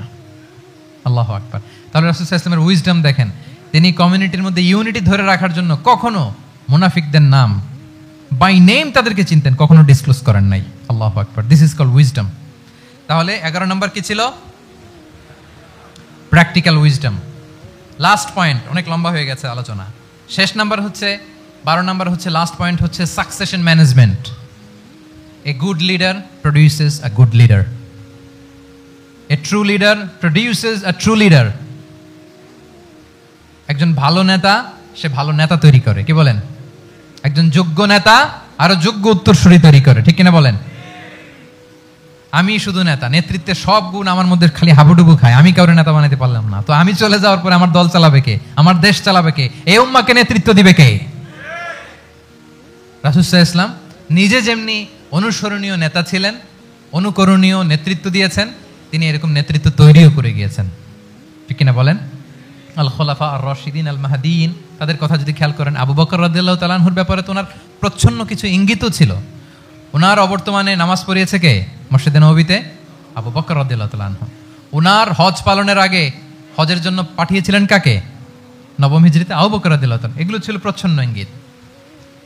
এবং সাকিফায়ে বনু সাঈদাতে ওমরে ফারুক বলেন যে আপনাকে আমরা নেতা মানি, সবাই এক বাক্যে মেনে নিল। আজও ওই জায়গাটা মসজিদে নববীর এক পাশে সাকিফায়ে বনু সাঈদার বড় সাইনবোর্ড আছে, ওখানে বিকেলবেলা আনসারি সাহাবারা বসে গল্প করতেন। ওই জায়গাতে আবু বকর রাদিয়াল্লাহু তাআলা আনহুর খলিফা নির্বাচনের ব্যাপারটা ঘটেছিল। উনি ওসিয়ত করে গিয়েছিলেন ওমরে ফারুক রাদিয়াল্লাহু তাআলা আনহু খলিফা হবেন। ওমরে ফারুককে যখন অ্যাসাসিনেশন করা হলো, উনি একটা প্যানেল করে দিয়ে গেলেন, সেখান থেকে ওসমান রাদিয়াল্লাহু তাআলা আনহু হলেন। ওসমান রাদিয়াল্লাহু তাআলা আনহুর হত্যা পরবর্তী উদ্ভূত পরিস্থিতিতে আলী রাদিয়াল্লাহু তাআলা আনহু হলেন। একজনের চেয়ে আরেকজন শ্রেষ্ঠ, একজনের চাইতে আরেকজনের মানাকে অসাধারণ, অসাধারণ। এই যে নেতৃত্ব রাসূল সাল্লাল্লাহু আলাইহি ওয়াসাল্লাম এটা জীবদ্দশায় তৈরি করেছেন। যার যেখানে ক্যাপাসিটি দেখেছেন তাকে ওই দিকে উদ্বুদ্ধ করেছেন। যার মধ্যে যুদ্ধের ব্যাপারে জ্ঞান দেখেছেন তাকে যুদ্ধের সেনাপতি বানিয়েছেন। Khalid bin Walid, chief of the Muslim military, মুসলিম বাহিনীর সেনাপ্রধান ছিলেন কে? খালিদ বিন ওয়ালিদ। ওনার দিয়ে কখনো কবিতা লিখতে পাঠাইছেন রাসূল সাল্লাল্লাহু আলাইহি ওয়াসাল্লাম, কিন্তু হাসান বিন সাবিতকে দিয়ে কি করছেন? শুধু কি কবিতা লেখানো, ওনার মিম্বরের পাশে মসজিদে নববীতে আরেকটা মিম্বর বানাই দিয়েছেন, স্টেজ, যে তুমি এখানে দাঁড়িয়ে এমন জ্বালাময়ী কবিতা লিখবে যেন গুজবাম হয় মুসলমানদের, জিহাদের ময়দানের জন্য ঝাঁপিয়ে পড়ে। তাহলে খালিদ বিন ওয়ালিদকে দিয়ে এক কাজ করিয়েছেন, হাসান বিন সাবিতকে দিয়ে আরেক কাজ করিয়েছেন। মুআদ ইবনে জাবাল রাদিয়াল্লাহু তাআলা আনহু প্রশাসনিক কার্যক্রম ভালো বুঝতেন। মদিনা রাষ্ট্রের সবচাইতে বড় সিনিয়র আমলা ছিলেন মুআদ ইবনে জাবাল। ইয়ামানের গভর্নর করে পাঠিয়েছেন। ওনার এটাতে যোগ্যতা ছিল, যার যেখানে তিনি প্রতিভা দেখেছেন ইসলামের কল্যাণে রাসূল সাল্লাল্লাহু আলাইহি ওয়াসাল্লাম ওই প্রতিভাগুলোকে কাজে লাগিয়েছেন। এইভাবে ওনার সাকসেশন ম্যানেজমেন্টকে উনি গড়ে তুলেছেন। ফলে ওনার পরবর্তীতে বছরের পর বছর ইসলামী নেতৃত্বের হাল ধরতে মুসলিম উম্মার বেগ পেতে হয় নাই। ঠিক কিনা বলেন? তাহলে a good leader, a true leader produces a good leader. একজন সফল নেতা সে এরকম আরো অনেক সফল নেতৃত্ব তৈরি করে যায়, তাহলেই তার নেতৃত্ব সামনের দিকে আগাতে থাকে। তাহলে সর্বশেষ পয়েন্টটা কি ছিল? Succession management. 12টা জিজ্ঞেস করলে বলা যাবে? হ্যাঁ, নোট করে রাখছেন বোধহয় না? খুব খুশি হয়েছে আমি, মাশাআল্লাহ। শ্রোতা যদি ভালো হয়, শ্রোতা যদি দেখি যে না আমার সাথে সাথে মাথা নাড়ায়, রেসপন্স করে, উত্তর দেয়, তখন কথা বলতেও ভালো লাগে। মানে এত গরমের মধ্যে, এত কষ্টে, অল আর সোয়েটিং, বাট এত মনোযোগের সাথে আপনারা শুনেছেন। আল্লাহ তাআলা আপনাদেরকে কবুল করুক। আচ্ছা, আমরা একটু রিক্যাপ করি। 1 নম্বরে কি ছিল? আচ্ছা, 2 নম্বরে সবাই বলতেছে তো, আসলে কি বলতেছে বোঝাও যাচ্ছে না। ঠিক আছে, 3 নম্বরে কম্প্যাশন, 4 নম্বরে ইন্টিগ্রিটি, 5 নম্বরে গুড রিলেশন উইথ ফলোয়ার্স, 6 নম্বরে, 7 নম্বরে, 8 নম্বরে, 9 নম্বরে রেজিলিয়েন্স, 10 নম্বরে মাশাআল্লাহ, সব শেষে 11 নম্বরে প্র্যাকটিক্যাল উইজডম, সব শেষে মাশাআল্লাহ। যুগোপযোগী নেতৃত্বের জন্য, যুগোপযোগী নেতৃত্ব তৈরি করবার জন্য রাসূল সাল্লাল্লাহু আলাইহি ওয়াসাল্লামের এই যে leadership trait, leadership features, leadership quality, ওনার যে নেতৃত্বের ধরন আমরা জানলাম, এগুলো থেকে আমাদের অনেক শেখার আছে, অনেক নেয়ার আছে। আমরা চাইবো আমাদের আগামী নেতৃত্ব আল্লাহ রাসূল সাল্লাল্লাহু আলাইহি ওয়াসাল্লামের লিডারশিপ ট্রেড থেকে উপকৃত হবে। তারা এগুলো স্টাডি করবে, এখান থেকে তারা তাদের নিজেদের নেতৃত্বকে সাজাবে। আল্লাহ তাআলা আমাদের সবাইকে কথাগুলো বোঝা আর আমল করার তৌফিক দান করুক। আমি আবারও মিনার চট্টগ্রাম বিশ্ববিদ্যালয়কে অন্তরের অন্তঃস্থল থেকে শুভেচ্ছা জানাই এরকম চমৎকার প্রোগ্রামের আয়োজন করবার জন্য। ইউনিভার্সিটি অথরিটিকে আমি শুভেচ্ছা জানাই এবং আমার মাথার তাজ সম্মানিত শিক্ষক মণ্ডলীকে শুভেচ্ছা জানাই এবং প্রিয় শিক্ষার্থী বন্ধুদেরকে আবারও প্রাণঢাল অভিনন্দন জানিয়ে রাসূল সাল্লাল্লাহু আলাইহি ওয়াসাল্লামের নেতৃত্বের উপর প্রফিটিক লিডারশিপ টপিকে এই আলোচনা আমি এখানেই শেষ করছি। হাদা মা ইনদি ওয়াল ইলমু ইনদাল্লাহি আলাইহি তাওয়াক্কালতু ওয়া ইলাইহি উনীব। ওয়াসসালামু আলাইকুম ওয়া রাহমাতুল্লাহি ওয়া বারাকাতুহু।